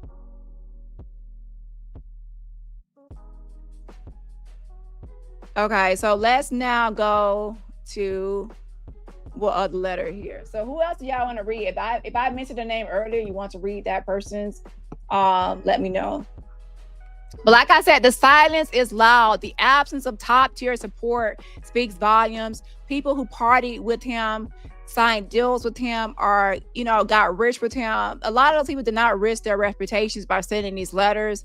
A lot of these people it looks like some people are employed by him, such as even drivers that exclusively provided him services, and others that obviously they feel like he was someone that was supporting their brand or their business, or even helping them with expenses. People seem like it's a lot of financial, I'm seeing a lot of money floating through here where people want him out. And of course, his family are going to ride or die for him, from Janice Janice with them 27-piece wigs, so his children gonna ride for him. So it's not, you're gonna expect his children to write letters, right? Some people have all sorts of monster parents or bad parents or this or that parents, but at the end of the day, a lot of the kids still love their parents despite what their father or parents have done. So that's gonna be expected, okay? But like I said, some people might have love for him or even want to be friends with him, also even support him, but they love you, Pop, but they not enough to risk their name, okay, and their reputation and being counseled themselves, okay? So let me see what other letter I should read, and I'm gonna read like one more, and then I'm gonna get off.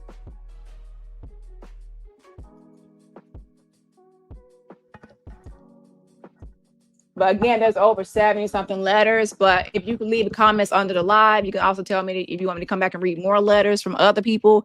Because in the letters, there are some people that might tell you things about him or reveal more people in his inner circle or more people that he might even know. Like what happened to did Christina Quorum or anybody write letters or anything? I'm not seeing their name on the list. So Janice Combs, the mother, we read. Justin Combs, Quincy Brown, and the sisters, Kesha Combs, the sister, we read. Dallas Austin, the Grammy-winning producer, we read that one. Karisha, Young Miami, Stevie J, and so Chariss Asbury, LaFace Records, we might actually read hers.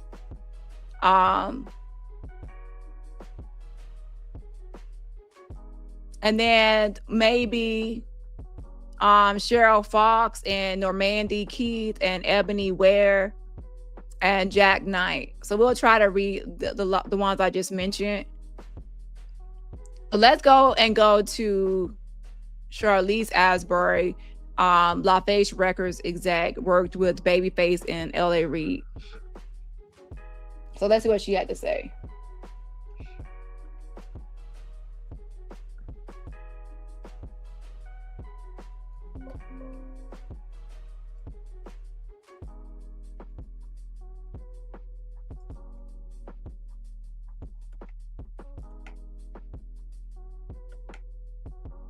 Maybe hers is on this one.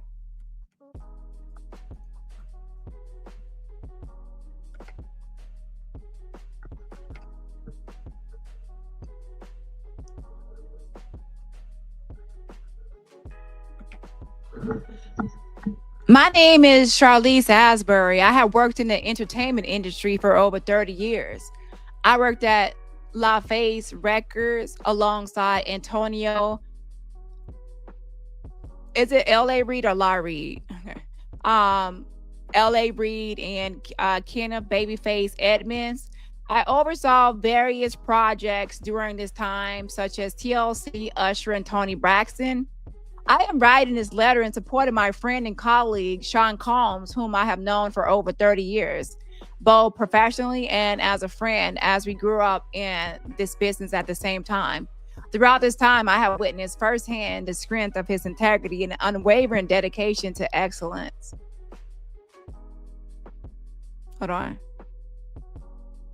Okay, LA.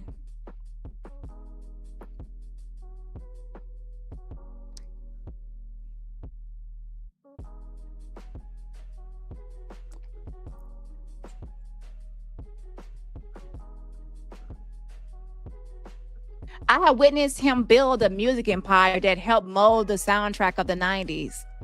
Professionally, Sean has built a distinguished career in the entertainment industry. He possesses a deep understanding of the marketing and hard work it takes, with an extraordinary ability to connect strategy with execution. His creativity, insight, and thinking have consistently driven results across R&B and pop music culture.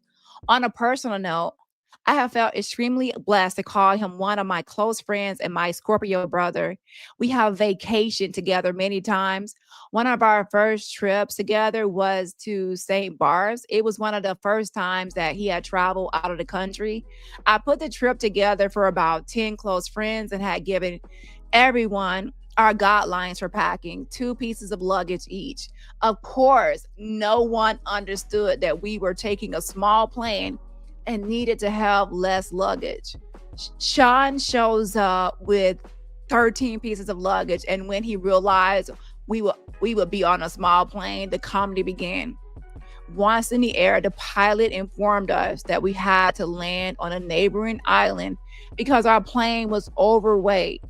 Now, why did y'all even allow him to have 13 pieces? Have people not learned not to make too many, like put too much stuff on a plane? I would not have gotten on that plane if someone is not following the rules and there's too much on there. No. Once in the air, the pilot informed us that we had to land on a neighboring island because our plane was overweight.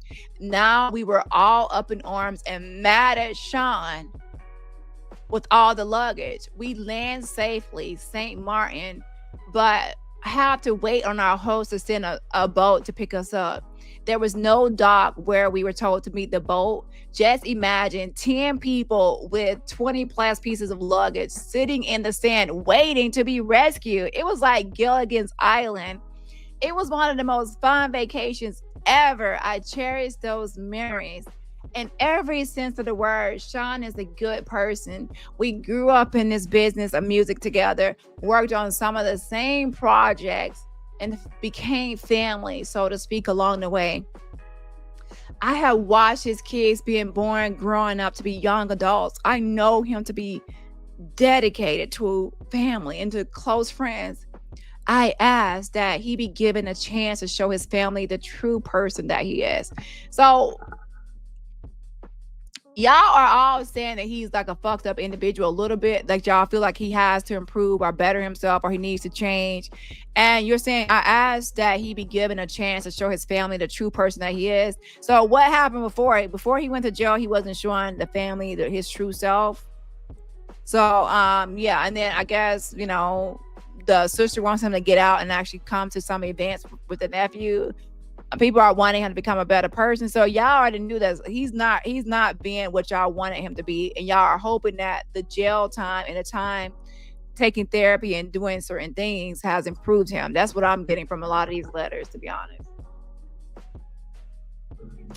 Next up is, and that was kind of short, but you know, Cheryl Fox.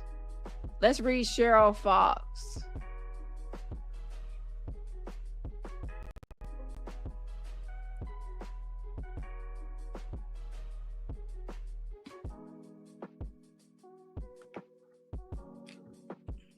The Fox Factory. My name is Cheryl Fox, founder, chief creative officer of the Fox Factory, photographer, AI illustrator of children's books, and mother of two brilliant young adults.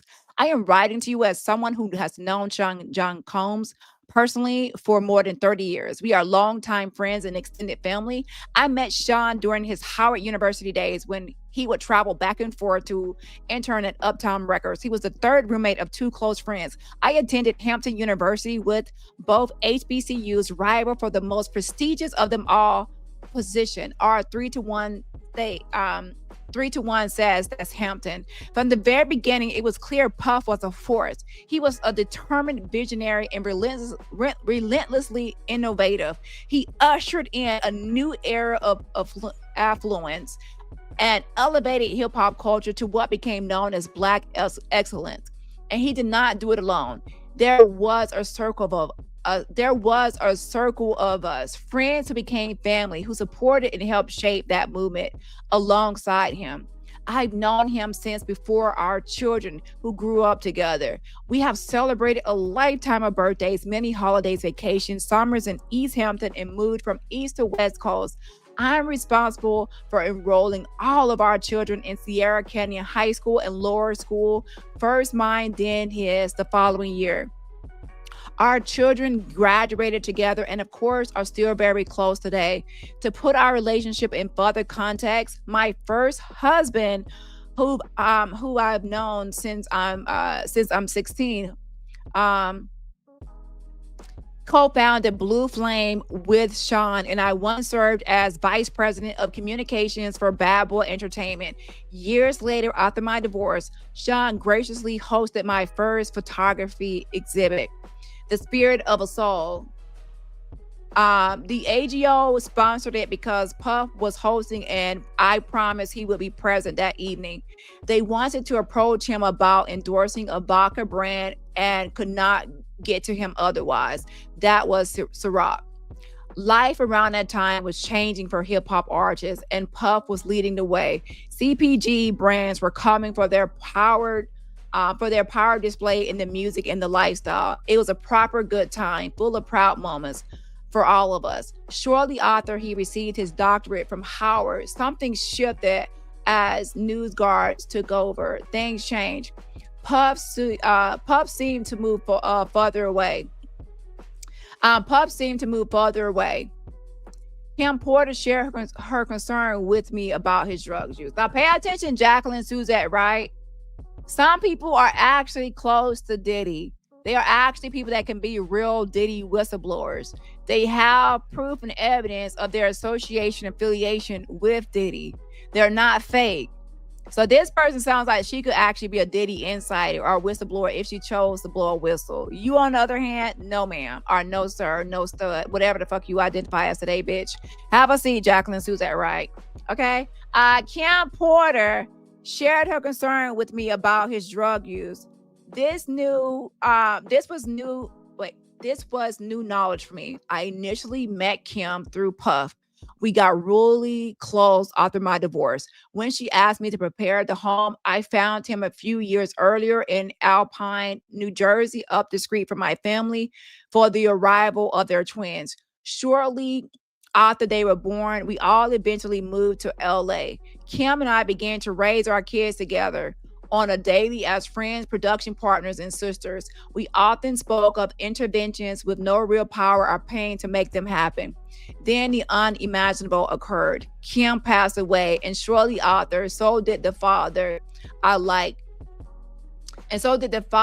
figure for him and all of us, Andre Harrell. Many of us who truly knew and cared for Sean were pushed aside. Friends and family slowly disappeared from the inner circle. Puff was left unprotected. The same could be said for the culture he helped build. We were no longer our brother's keeper. Your Honor, many people, including staff, have described being afraid of Sean. To be honest, Sean has always been a little afraid of me. I see his spirit. I see past the fame, the power, the performance. I see his godlike self that frightens him.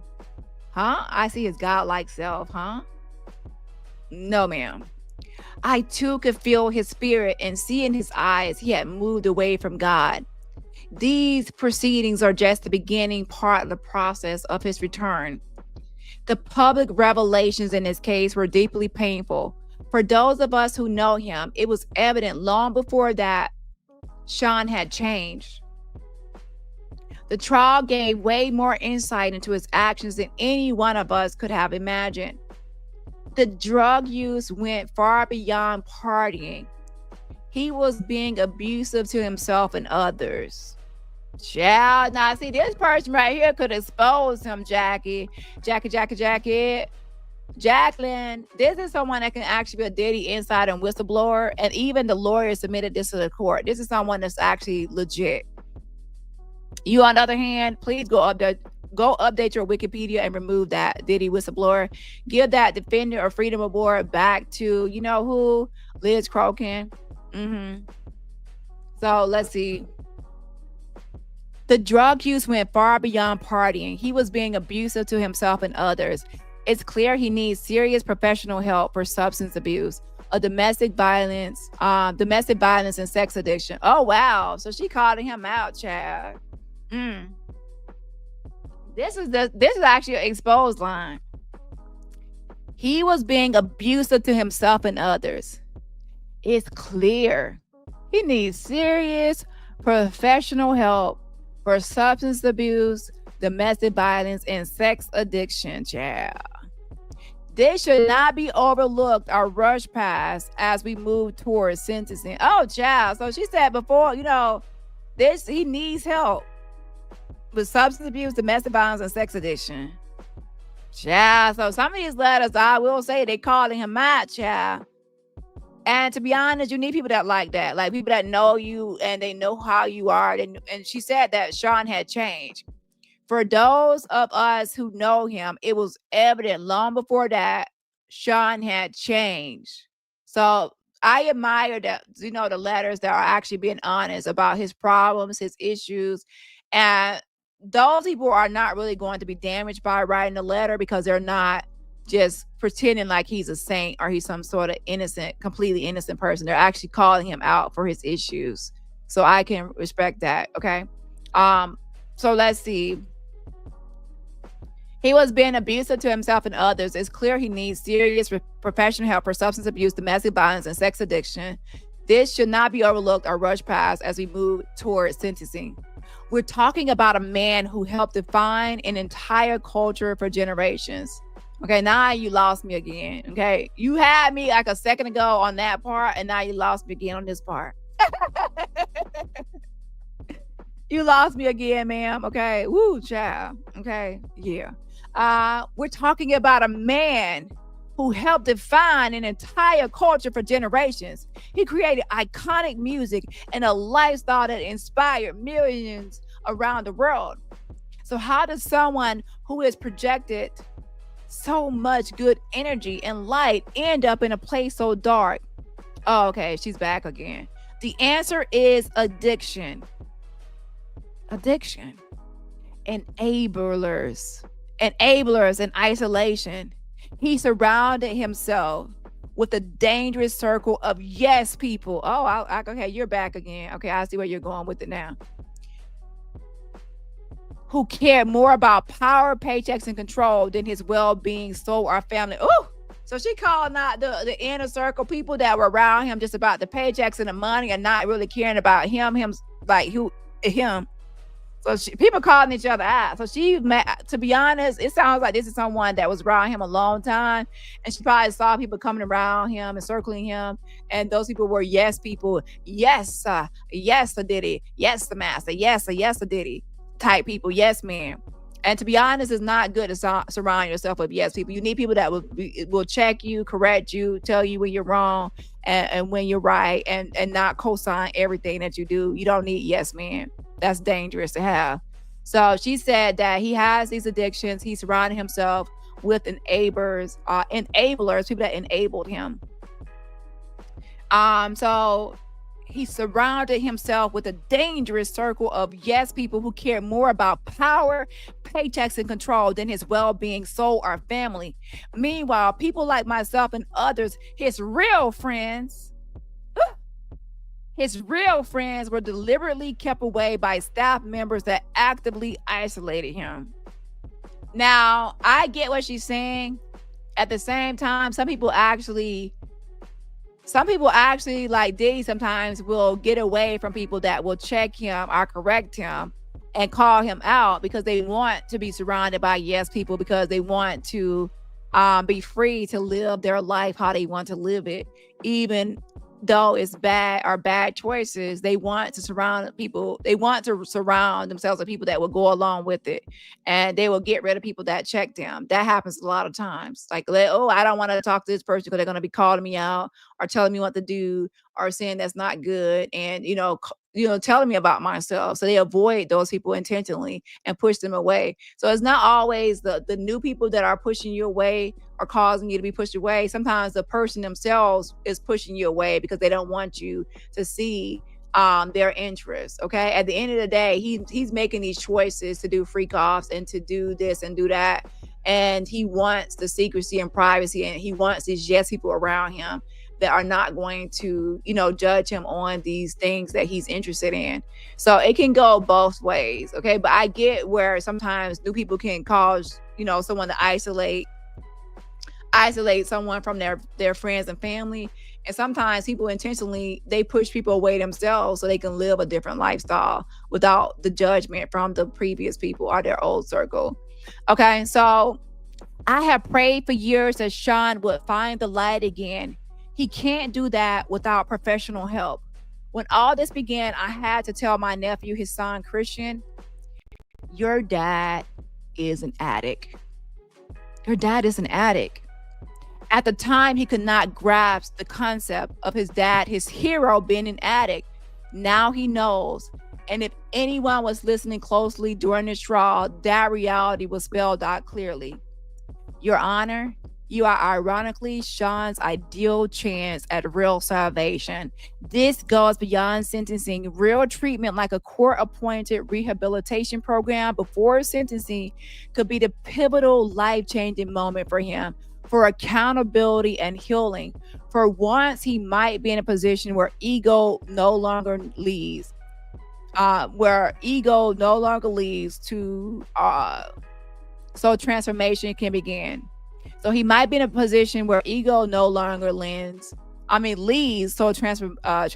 getting tired. Yeah. So transformation can begin. Now, here's the thing. Can you really blame everything he has done on addiction?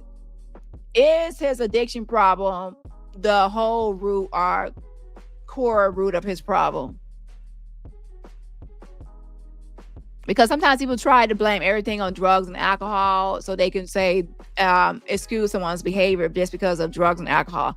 Now, drugs and alcohol can cause someone to have problematic behavior or act out or do certain things, but not all things. So we have to also be careful when people are blaming everything on drugs and alcohol, when that's not always the root cause of their issues and crimes that they have done. So we have to be careful with that as well. We are not defined by our worst moments. We are defined by how we rise from them. Now, wait a minute. A lot of people can be defined by their worst moments, depending on what it is. There are some things people do, such as crimes, that if it's heinous, vile, disgusting, deplorable, and everything else, that worst thing can define a person as what they are, a monster. For example, you take a pedophile. Their worst thing, what they're doing, what they have done as a pedophile, that is defining of that person. Okay, so we have to clarify what we're talking about as worst moments.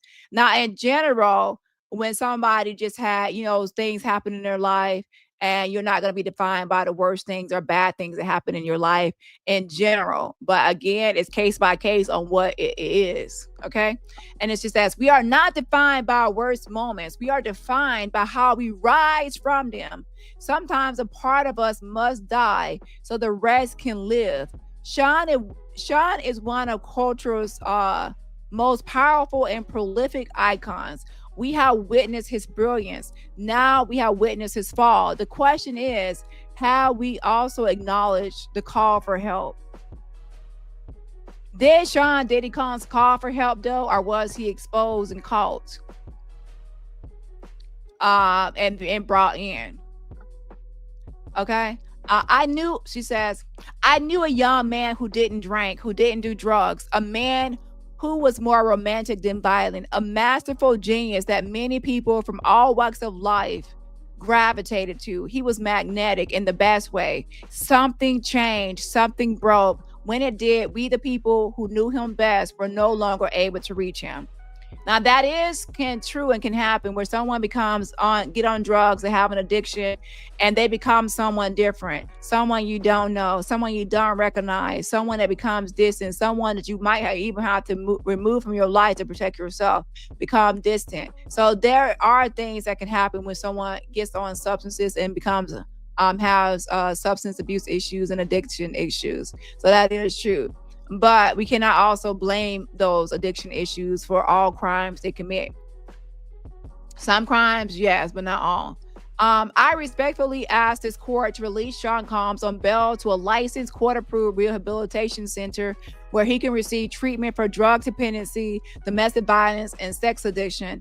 That will be the most meaningful response to what we've all witnessed. True rehabilitation offers him the chance to take responsibility, to understand and address the root of his behavior and begin to heal, not just for himself, for his children too. 4 of 7 who have already lost their mother, my dear friend Kim Porter.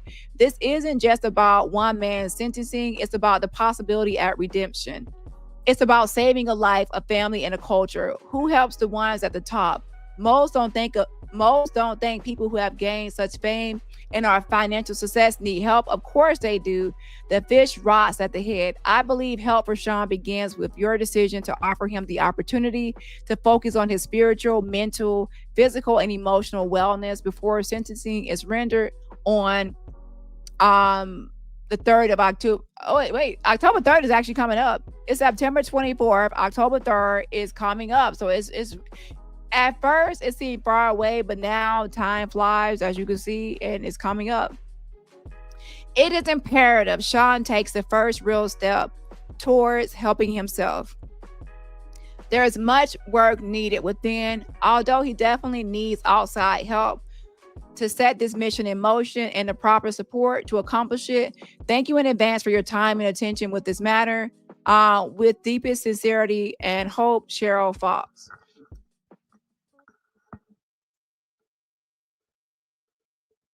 So we're going to read Normandie Keith, which is a former model and Kim Porter's best friend. Okay, so we're going to read that one.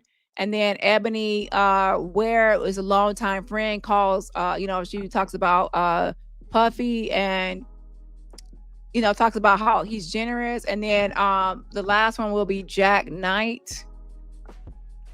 And that's a songwriting partner and that he has a long history with. So those are the main ones I want to actually read. Okay, so let's move on to. Hold on.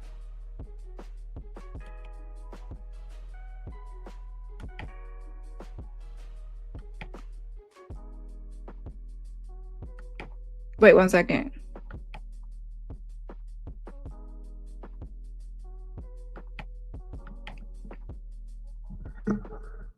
So Normandie, let's see Normandie.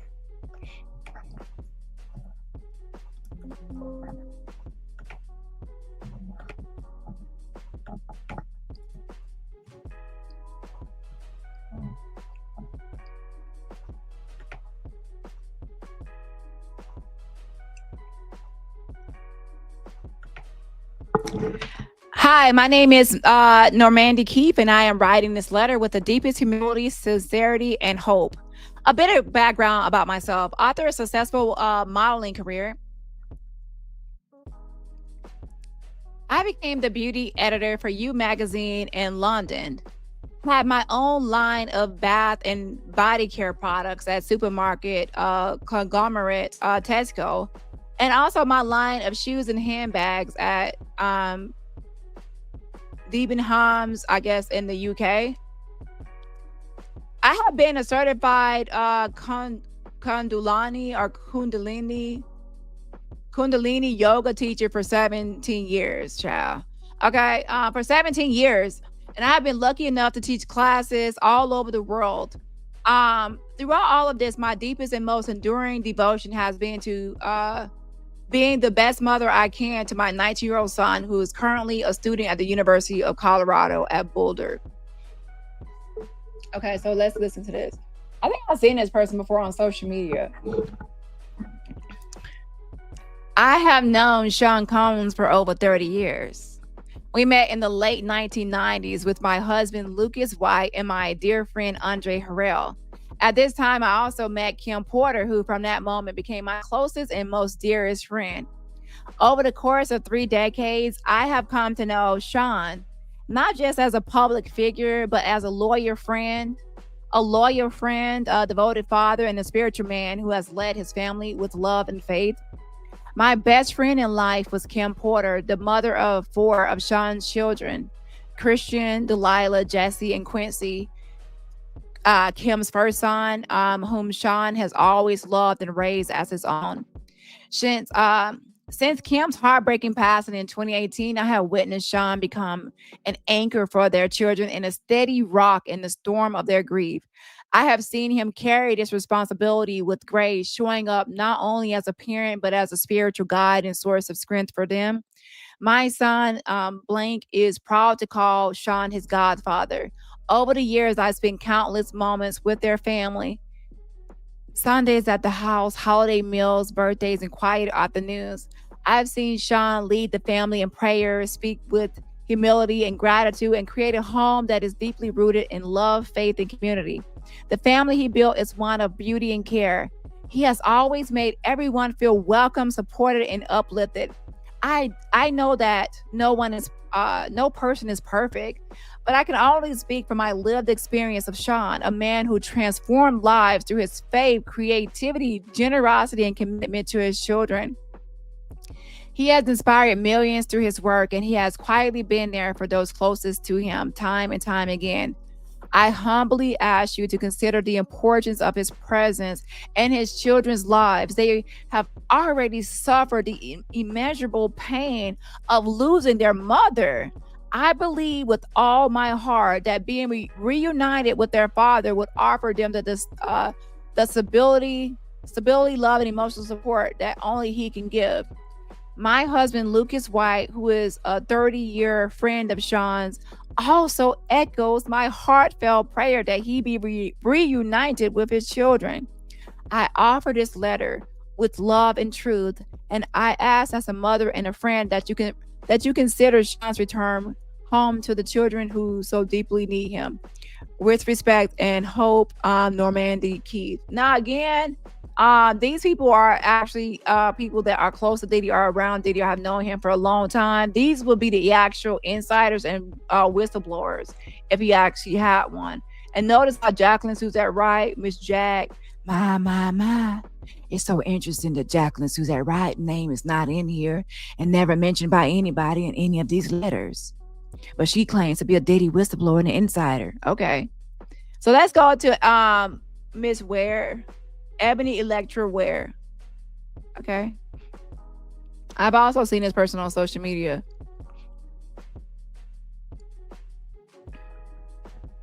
Greetings, Your Honor. My name is Ebony Electra Wear, and I take great pleasure in writing this missive for such an incredible person. The kind of person you will only meet once in a lifetime. And I say that with all sincerity. As for me, I was in entertainment for most of my life. I had no idea when I went to college at Long Island University in Brooklyn, New York, as a journalism and communications major, that I would end up in radio, TV, and public relations. I was co-host on 2 syndicated morning radio shows, host of several television shows, as well as a PR person for RCA Records. As God would have it, I was successful in anything I touched, child.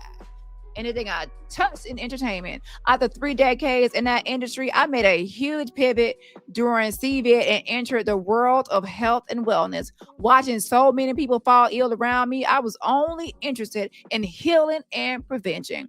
As a result, I became highly interested in herbs and started living a plant-based lifestyle. This new thing in my life turned into a career full of passion and love. I now own a brand which specializes in ailment wellness. Wait, is this an advertisement, child? Is this a commercial? Is this a letter for him or a letter to promote your business?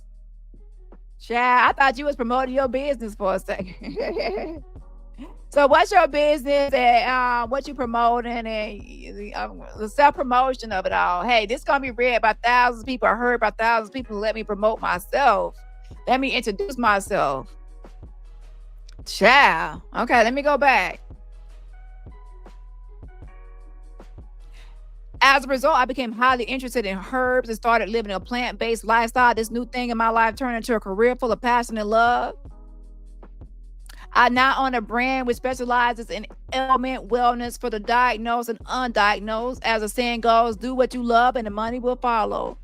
I wake up each day in love with the fact that I make money doing something I love, child. Check out my business. I know y'all reading this. Check out my business. Whether you diagnosed or undiagnosed, I can help you out with plant-based lifestyle. Come check my page. I can make some money. Okay, back to the letter.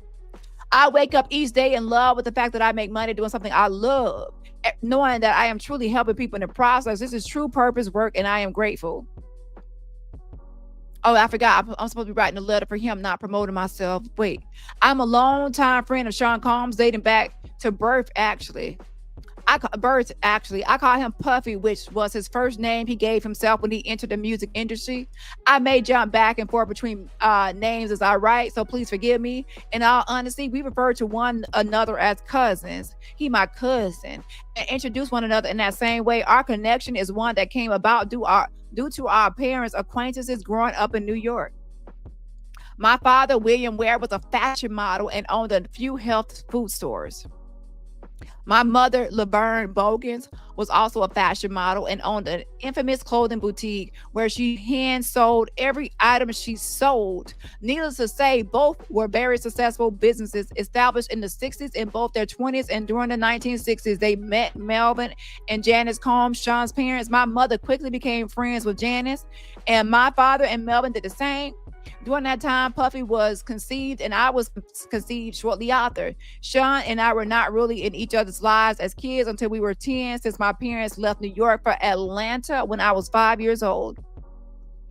That distance was short-lived. Sean would visit Atlanta during the summer with Aunt Janice, his mom, and although they would reside with his godmother, which is my mom's best friend, Sean will always spend his time at Aunt Laverne's house, my mom, with me and my brother. The summer norm for children in my suburban community was either a day at Six Flags visiting a skating rink, a weekend at Callaway Gardens Beach, or the best fun of all by playing hide and seek and kickball on our street, which had a total of 22 kids. My neighborhood was full of African-American mayors, senators, CEOs, lawyers, doctors, and everything that made up what was considered elite high middle class for African Americans during that time. Sean absolutely loved to visit, since we would have sleepovers in some of the biggest houses he had ever visited as a child. Atlanta was totally different from New York, and he loved it. As he says in his adult life, this was his first experience of what we call Black excellence. To us, we were living our everyday life, but to him, this was something he'd never seen. Atlanta was and is still full of successful African Americans, and we showcased our wealth, child. It was paradise in the South to him. I had no idea this would have such a lasting impression on him. He was inspired to become a consummate gentleman, affluent, full of class, who demanded respect and wanted the finer things in life after his visits to Atlanta as a youth. Opening Justin's restaurant in Atlanta was Sean's way of showcasing his accomplishments in the music industry and giving a piece of himself to those who desired to be in his presence. He employed people with no experience and had them trained to be the best at their job. I later convinced him to host a 3-day weekend in Atlanta called Bad Boy Weekend, where he would showcase his artists, promote his company, throw the best parties Atlanta had ever seen, and have a huge give back picnic to provide underprivileged kids and families with back-to-school supplies and clothing. For 3 years, Bad Boy Weekend came to Atlanta and transformed the city from an entertainment standpoint. It was the last day of these weekends that I remembered most. I had never experienced a give back in such a way. At this time, Sean was P. Diddy, and the children knew exactly who he was. The smiles and joy on their faces as he would randomly walk up to different children and give them $100 bill was priceless. He did this as if he were passing out paper money. He listened to what the kids wanted to say to him. He laughed, took pictures for hours, and I know he was tired in a hot sun all day, but he did it. I'm big on the character of a person, and an even bigger believer, if you're the smartest person in your circle, then it's time to switch circles. To me, all I needed was Sean. Being in his presence was almost magical. The way he thinks, executes, takes over rooms filled with powerful people he's never met, closes deals unimaginable to his average peers, and takes care of his friends. Y'all all keep on going on the same line, promoting y'all business and take care of y'all and finances and this and that. So he's definitely, y'all, a lot of y'all dollar bill, y'all, were all the qualities most people would love to possess. Sean is special. That's the only word I would use to describe him then and even now. Experiencing his growth firsthand, impacted my life on so many levels. I had an opportunity to be a co-host on the #1 morning radio show here in Atlanta. Shaw made a call and it was official. This position opened up so many doors for me. As long as I positioned myself and had a solid plan, Sean would open doors and I would soar. I believe I could fly. Spread my wings and fly away. I could see me running through that open door. He was not attracted to slackers or people who constantly had their hands out. I was super thankful that he was in my life in this capacity. We were close as if we were sister and brother. I watched him grow his business, groom his artists to be the best. I probably would not have used the word groom his artists. And someone in a trial like this and going through a trial like this, I would not use the word groom in any capacity, in any shape or form. Groom his artists to be the best and reward them greatly. He was a godfather to most, always putting people in position, always giving opportunities and letting you have your way, all the while giving his advice in the midst of his super busy schedule. He never slept because his family, friends, employees depended on him for their livelihood. And here we have it, and there we have it. She says he never slept because his family, friends, and employees depended on him for their livelihood. So there's a lot of people writing these letters because they need his ass out because the money is drying up and they need him for their livelihood. He never took that for granted, and he knew he had to show up. I had a front row seat to it all since I was literally the only girl that would be in his personal space during his climb to success and out there. Our relationship grew deeper when he introduced me to his drop-dead gorgeous girlfriend, Kim Porter, a few months after they had met. She was a Southern girl, full of charm, striking beauty, elegance, and poise. We were inseparable and became like sisters overnight. It was through their relationship that I witnessed firsthand his caring and supportive side. He was smitten by Kim, and his actions showed it. He did anything that made her happy. As a result, he was always flying me in from Atlanta to spend weeks with them at their New York apartment. Wait a minute. He was, according to some people, he was abusive towards Kim. So how was that making her happy? We had the type of relationship where I was really one of the only people in his circle who would talk to him the way I did. I wasn't on his payroll and had been in his life since we were born. So I wasn't a yes girl. I was never scared to tell him the truth or curse him out if I knew he was out of line because I had nothing to lose. Not too many people could do that. So right here, you're actually saying it.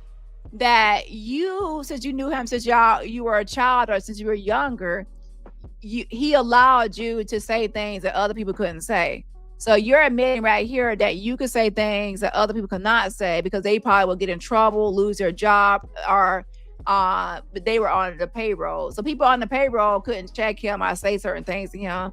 But since you weren't on the payroll and you grew up with him, then you were able to do so. So that you're actually kind of telling on him that people that some people probably had to be yes man and yes woman, because if they were not yes man, yes woman, they could lose their job. You didn't have to be a yes man or yes woman because you were not on the payroll and you were not worried about it because you were a childhood friend or whatever.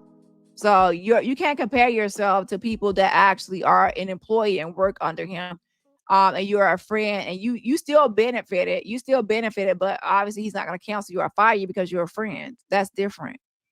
People are always comparing apples and tomatoes, okay?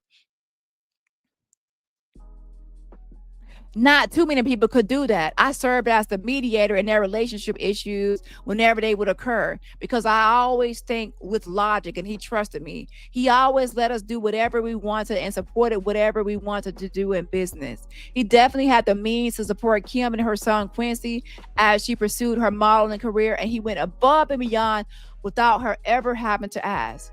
Quincy attended the best private schools, had the best tutors, was very well kept, and Sean was constantly pouring into him as if he was his father.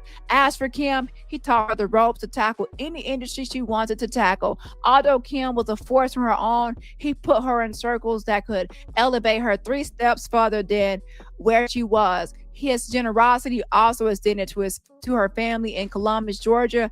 He would fly them to New York for holidays, lavish them with gifts, and take them on trips out of the country. His relationship with her family was more than material. It was a true extended family relationship. He would go the extra mile for Kim and her family, no matter the cost. I remember a time when Kim's mother was on her deathbed with cancer, and Kim's family and her closest friends were gathered around her bed as she was minutes away from taking her last breath. When Kim called Puff and told him that morning that according to the home hospice nurse, today may be her last day, he immediately chartered a plane and flew to Columbus, Georgia. Kim's mother's favorite cocktail was Johnny Walker Red Scotch and Sprite. Well, as soon as he arrived at the house, and he was under enormous pressure to get there because her last breath was any moment now, he ran to that room and went right to her side with a bottle of Johnny Walker Red and a Q-tip. He whispered in her ear with tears in his eyes and said, "Me, Ma, we hate for you to leave us, but if you are going to leave, I want to see you go happy." He took the Q-tip and dipped it in the bottle and swabbed the inside of her mouth. This brought everyone to tears. He had done so much to try and save her since her diagnosis. He moved her from Columbus, Georgia to Los Angeles and got the best oncology specialist. He did everything to make her comfortable. When the doctors told her they had done all they could and suggested hospice, Mima decided she wanted to go home to Columbus to be with her family. Puffy sent her home in a private jet, and Kim and I flew with her.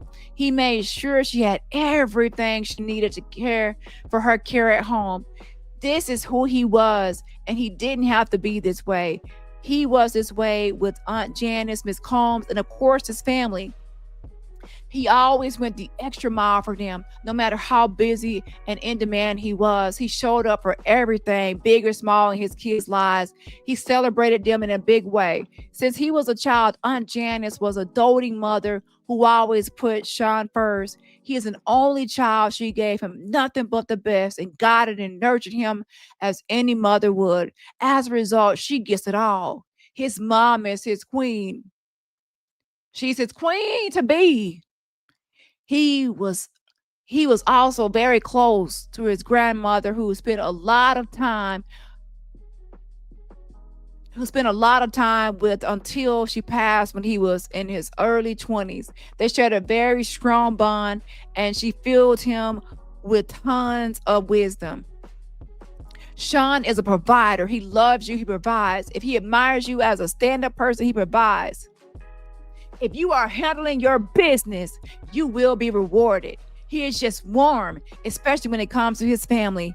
Most people never leave their home state in a lifetime. Sean gave the opportunity for so many to leave the country and experience a lifestyle that they could only read about. Everything was first class, and these were natural occurrences, not just every 5 years. If you were in real need, he was there. I'm not talking about things he did for me. I'm talking about things I witnessed him do for so many others. However, the biggest gift for anyone around him was his time, knowledge, and acknowledgement. Everyone wanted to be noticed, and Puff is an observer. If you brought an idea to him and he liked it, you were proud. If he gave advice on something you were working on, it made you want to work even harder.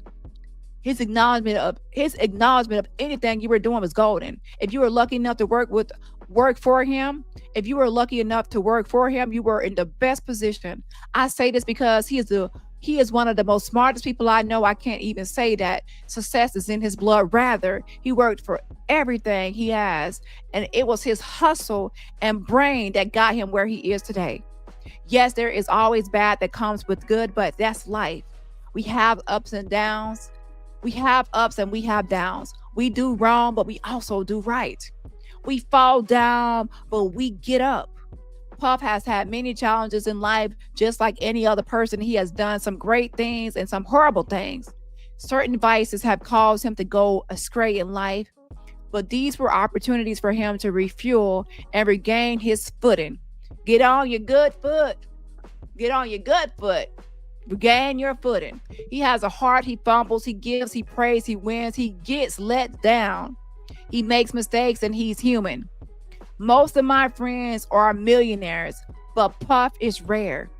Yes, he has an ego. Child, she called him out. She said he had an ego.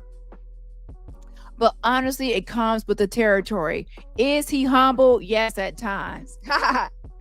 She said at times. So they calling you out in these letters, though. Okay. As he grows, so do the problems, so vultures and the hate. Anyone will put up a wall, in my opinion.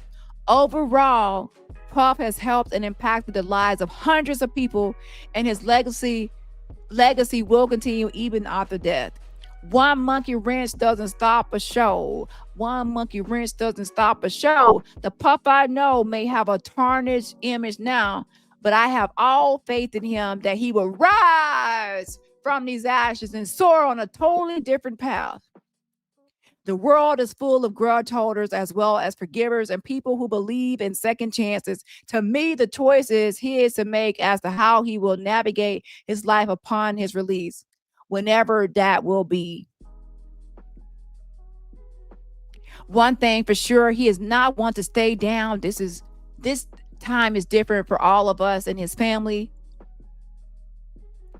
And he is well aware of that. His destiny is not determined by man, it's determined by God. And he has the final say. Puffy is a brilliant, supportive, and caring person who got off course in a way that has cost him both financially and morally. However, it is not the end of the world. Repentance and a sincere heart asking for forgiveness, along with changed ways, can most definitely secure his place back in society.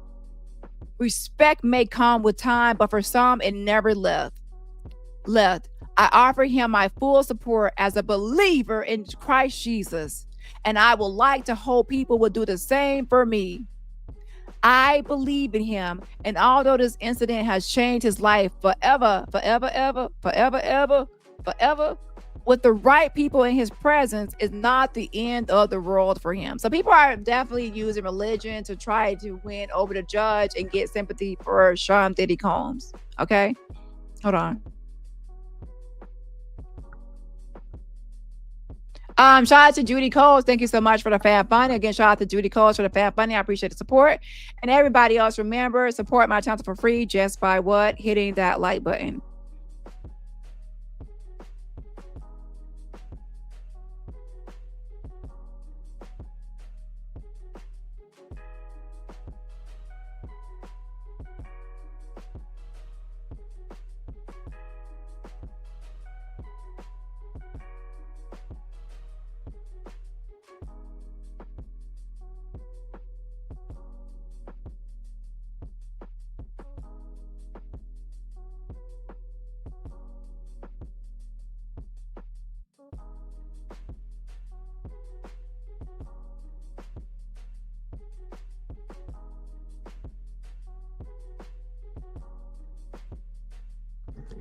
I enjoyed my time writing. I thank you so much for your time. This is a lengthy letter, but when a person speaks from their heart, you don't want to leave anything out. I'm just thankful I had the opportunity to shed some real light on a person who I never thought I would have to go to bat for, but glad I had the opportunity to do so. This means a lot. Thanks for your time, Ebony Electra Wear. P.S. I pray this letter gives some insight as to the person he truly is.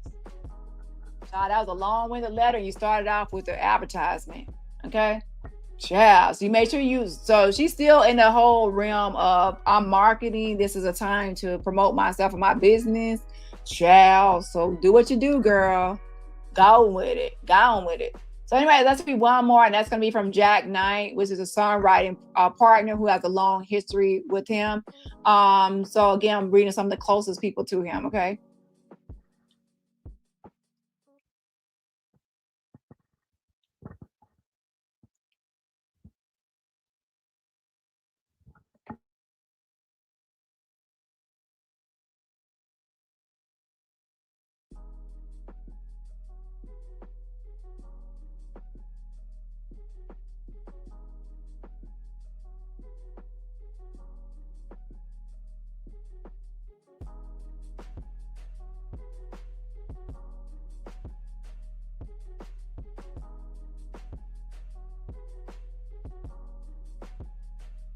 Also, before I get off, if there's someone on the list that you saw or heard a name, if there's a name you actually want me to read, just let me know before I get off or in the next live. Okay, hold on. So let's see what Knight had to say.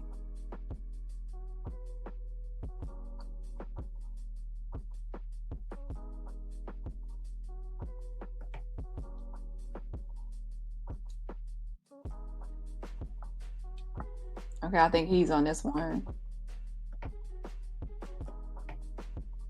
Yeah, see, she promoted herself first, child. I thought I was reading an infomercial.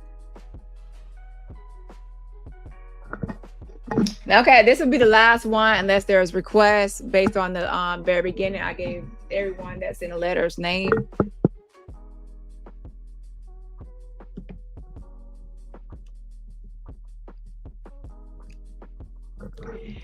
Okay, so this is from Dear Judge.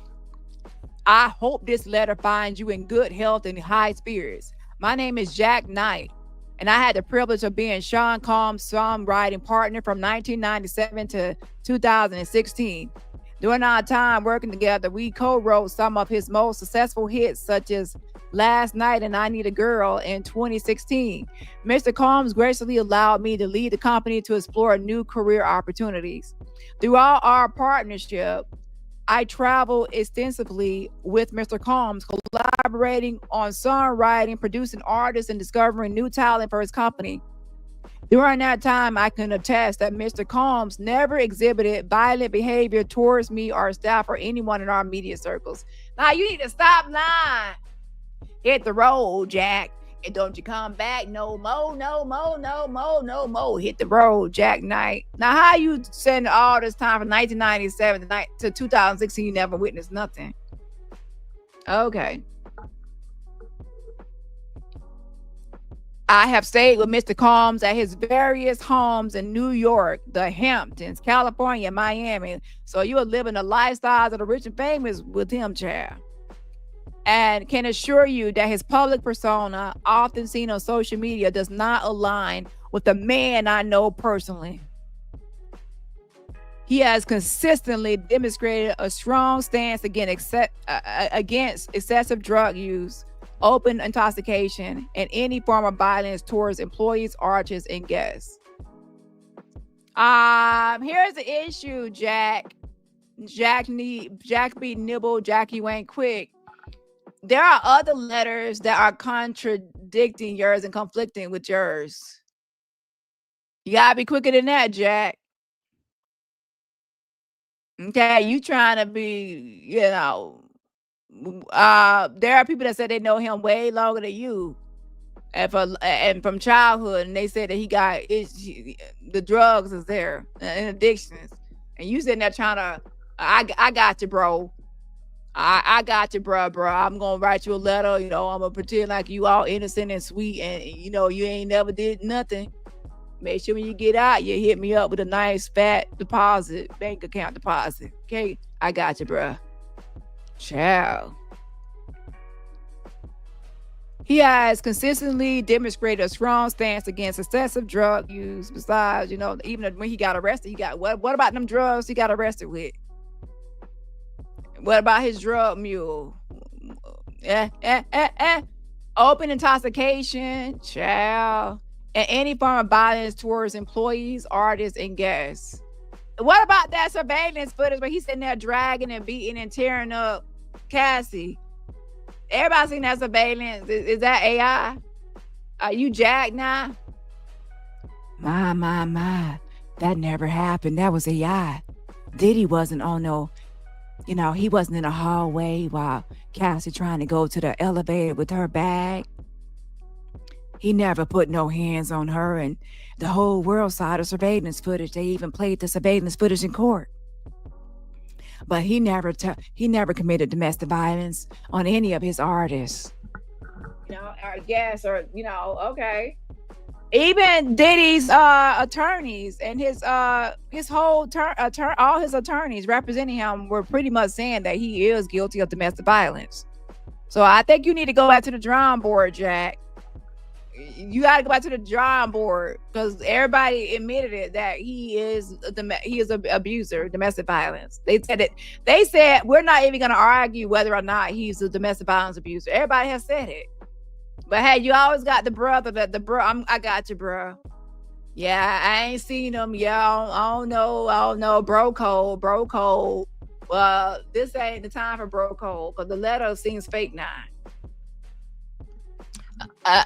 My admiration for Mr. Combs runs deep, as he has been both a creative partner and a mentor. I am confident that with the course guidance, he will take the necessary steps towards sobriety and utilize the available tools to maintain it. Well, wait a minute. So now you're saying that he needs to take steps towards sobriety. Okay. Okay. However, I also believe that his family, friends, and staff would greatly benefit from having him home sooner rather than later, so he could begin the process of rebuilding and forging a new path forward. I am certain that this experience serves as a learning opportunity not only for Mr. Combs, but also for the young men who have had the honor of being mentored by him. I trust that granting him a second chance will yield no regrets. Respectfully yours, Jack Knight.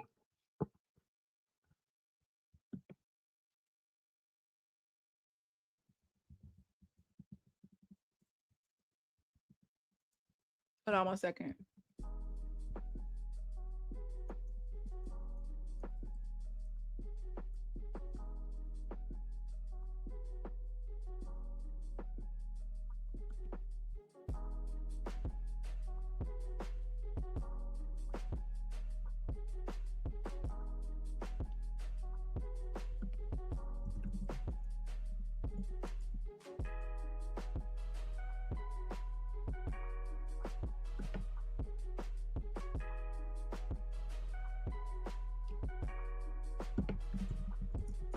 I make sure there's no other ones with celebrities or anything.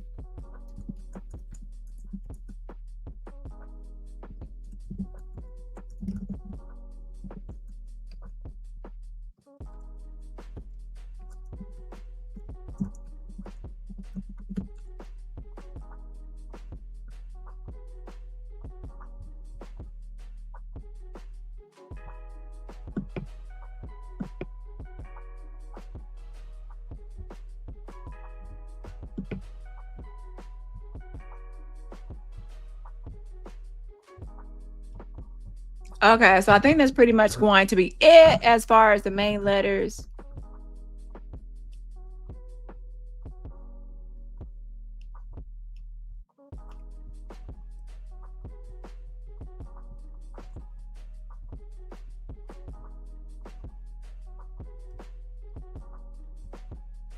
So that's pretty much gonna be it, y'all. I might read more letters later, but these are the main letters.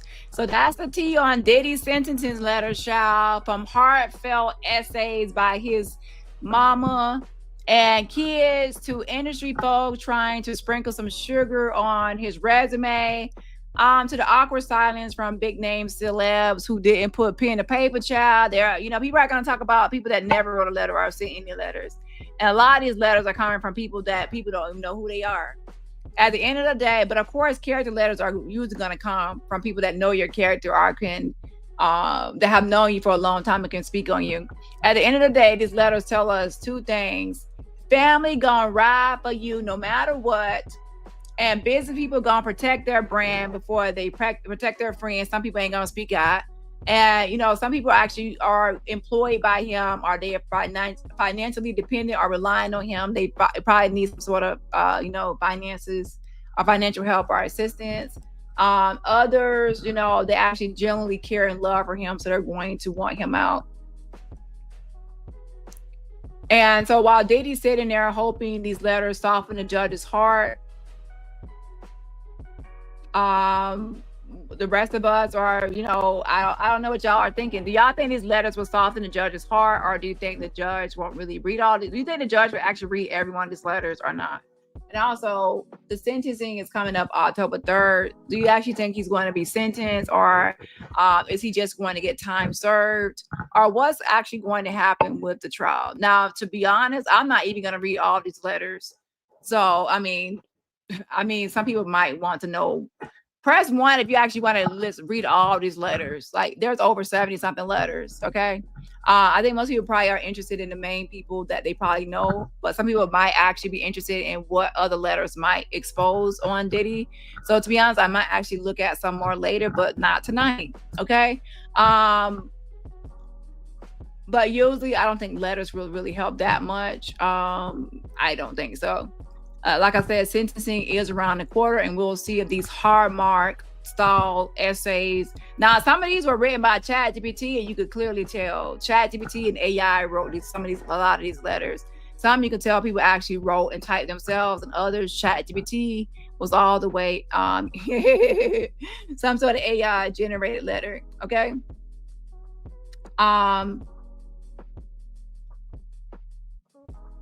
Yeah, so hit the like button on the replay, and I'll see y'all on the next slide. Bye, and have a great rest of your day. Bye. You think the letters made it worse? Tracy says no.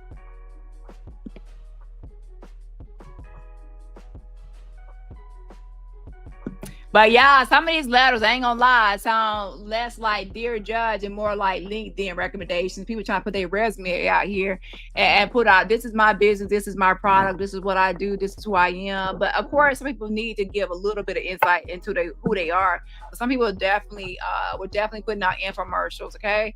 But like I said, some of the A-list people are missing, like Beyonce, Rihanna, Jay-Z. Some people are really big names are missing. Karisha, Stevie J,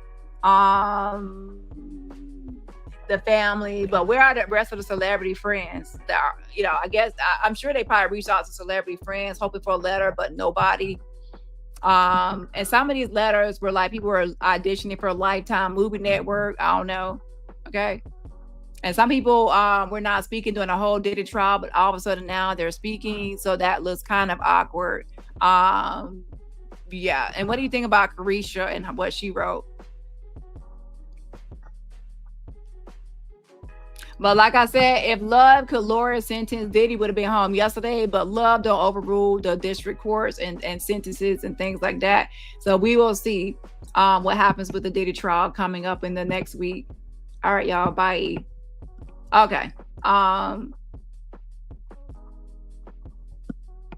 So I don't know what you're referring to, Tracy, but yeah, happy 27-month anniversary to Tracy. Again, shout out to Tracy and happy 27-month anniversary. And everybody else, hit that like button on your way out. Bye.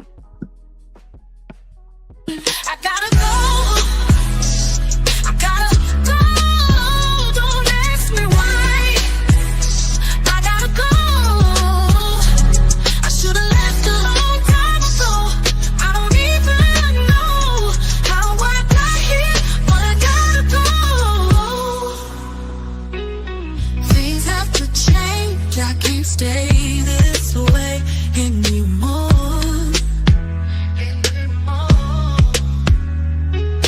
Change is a good thing for me. I'm tired of the same old thing. So I'm trying something new, exploring something new. I'm not afraid of starting over.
What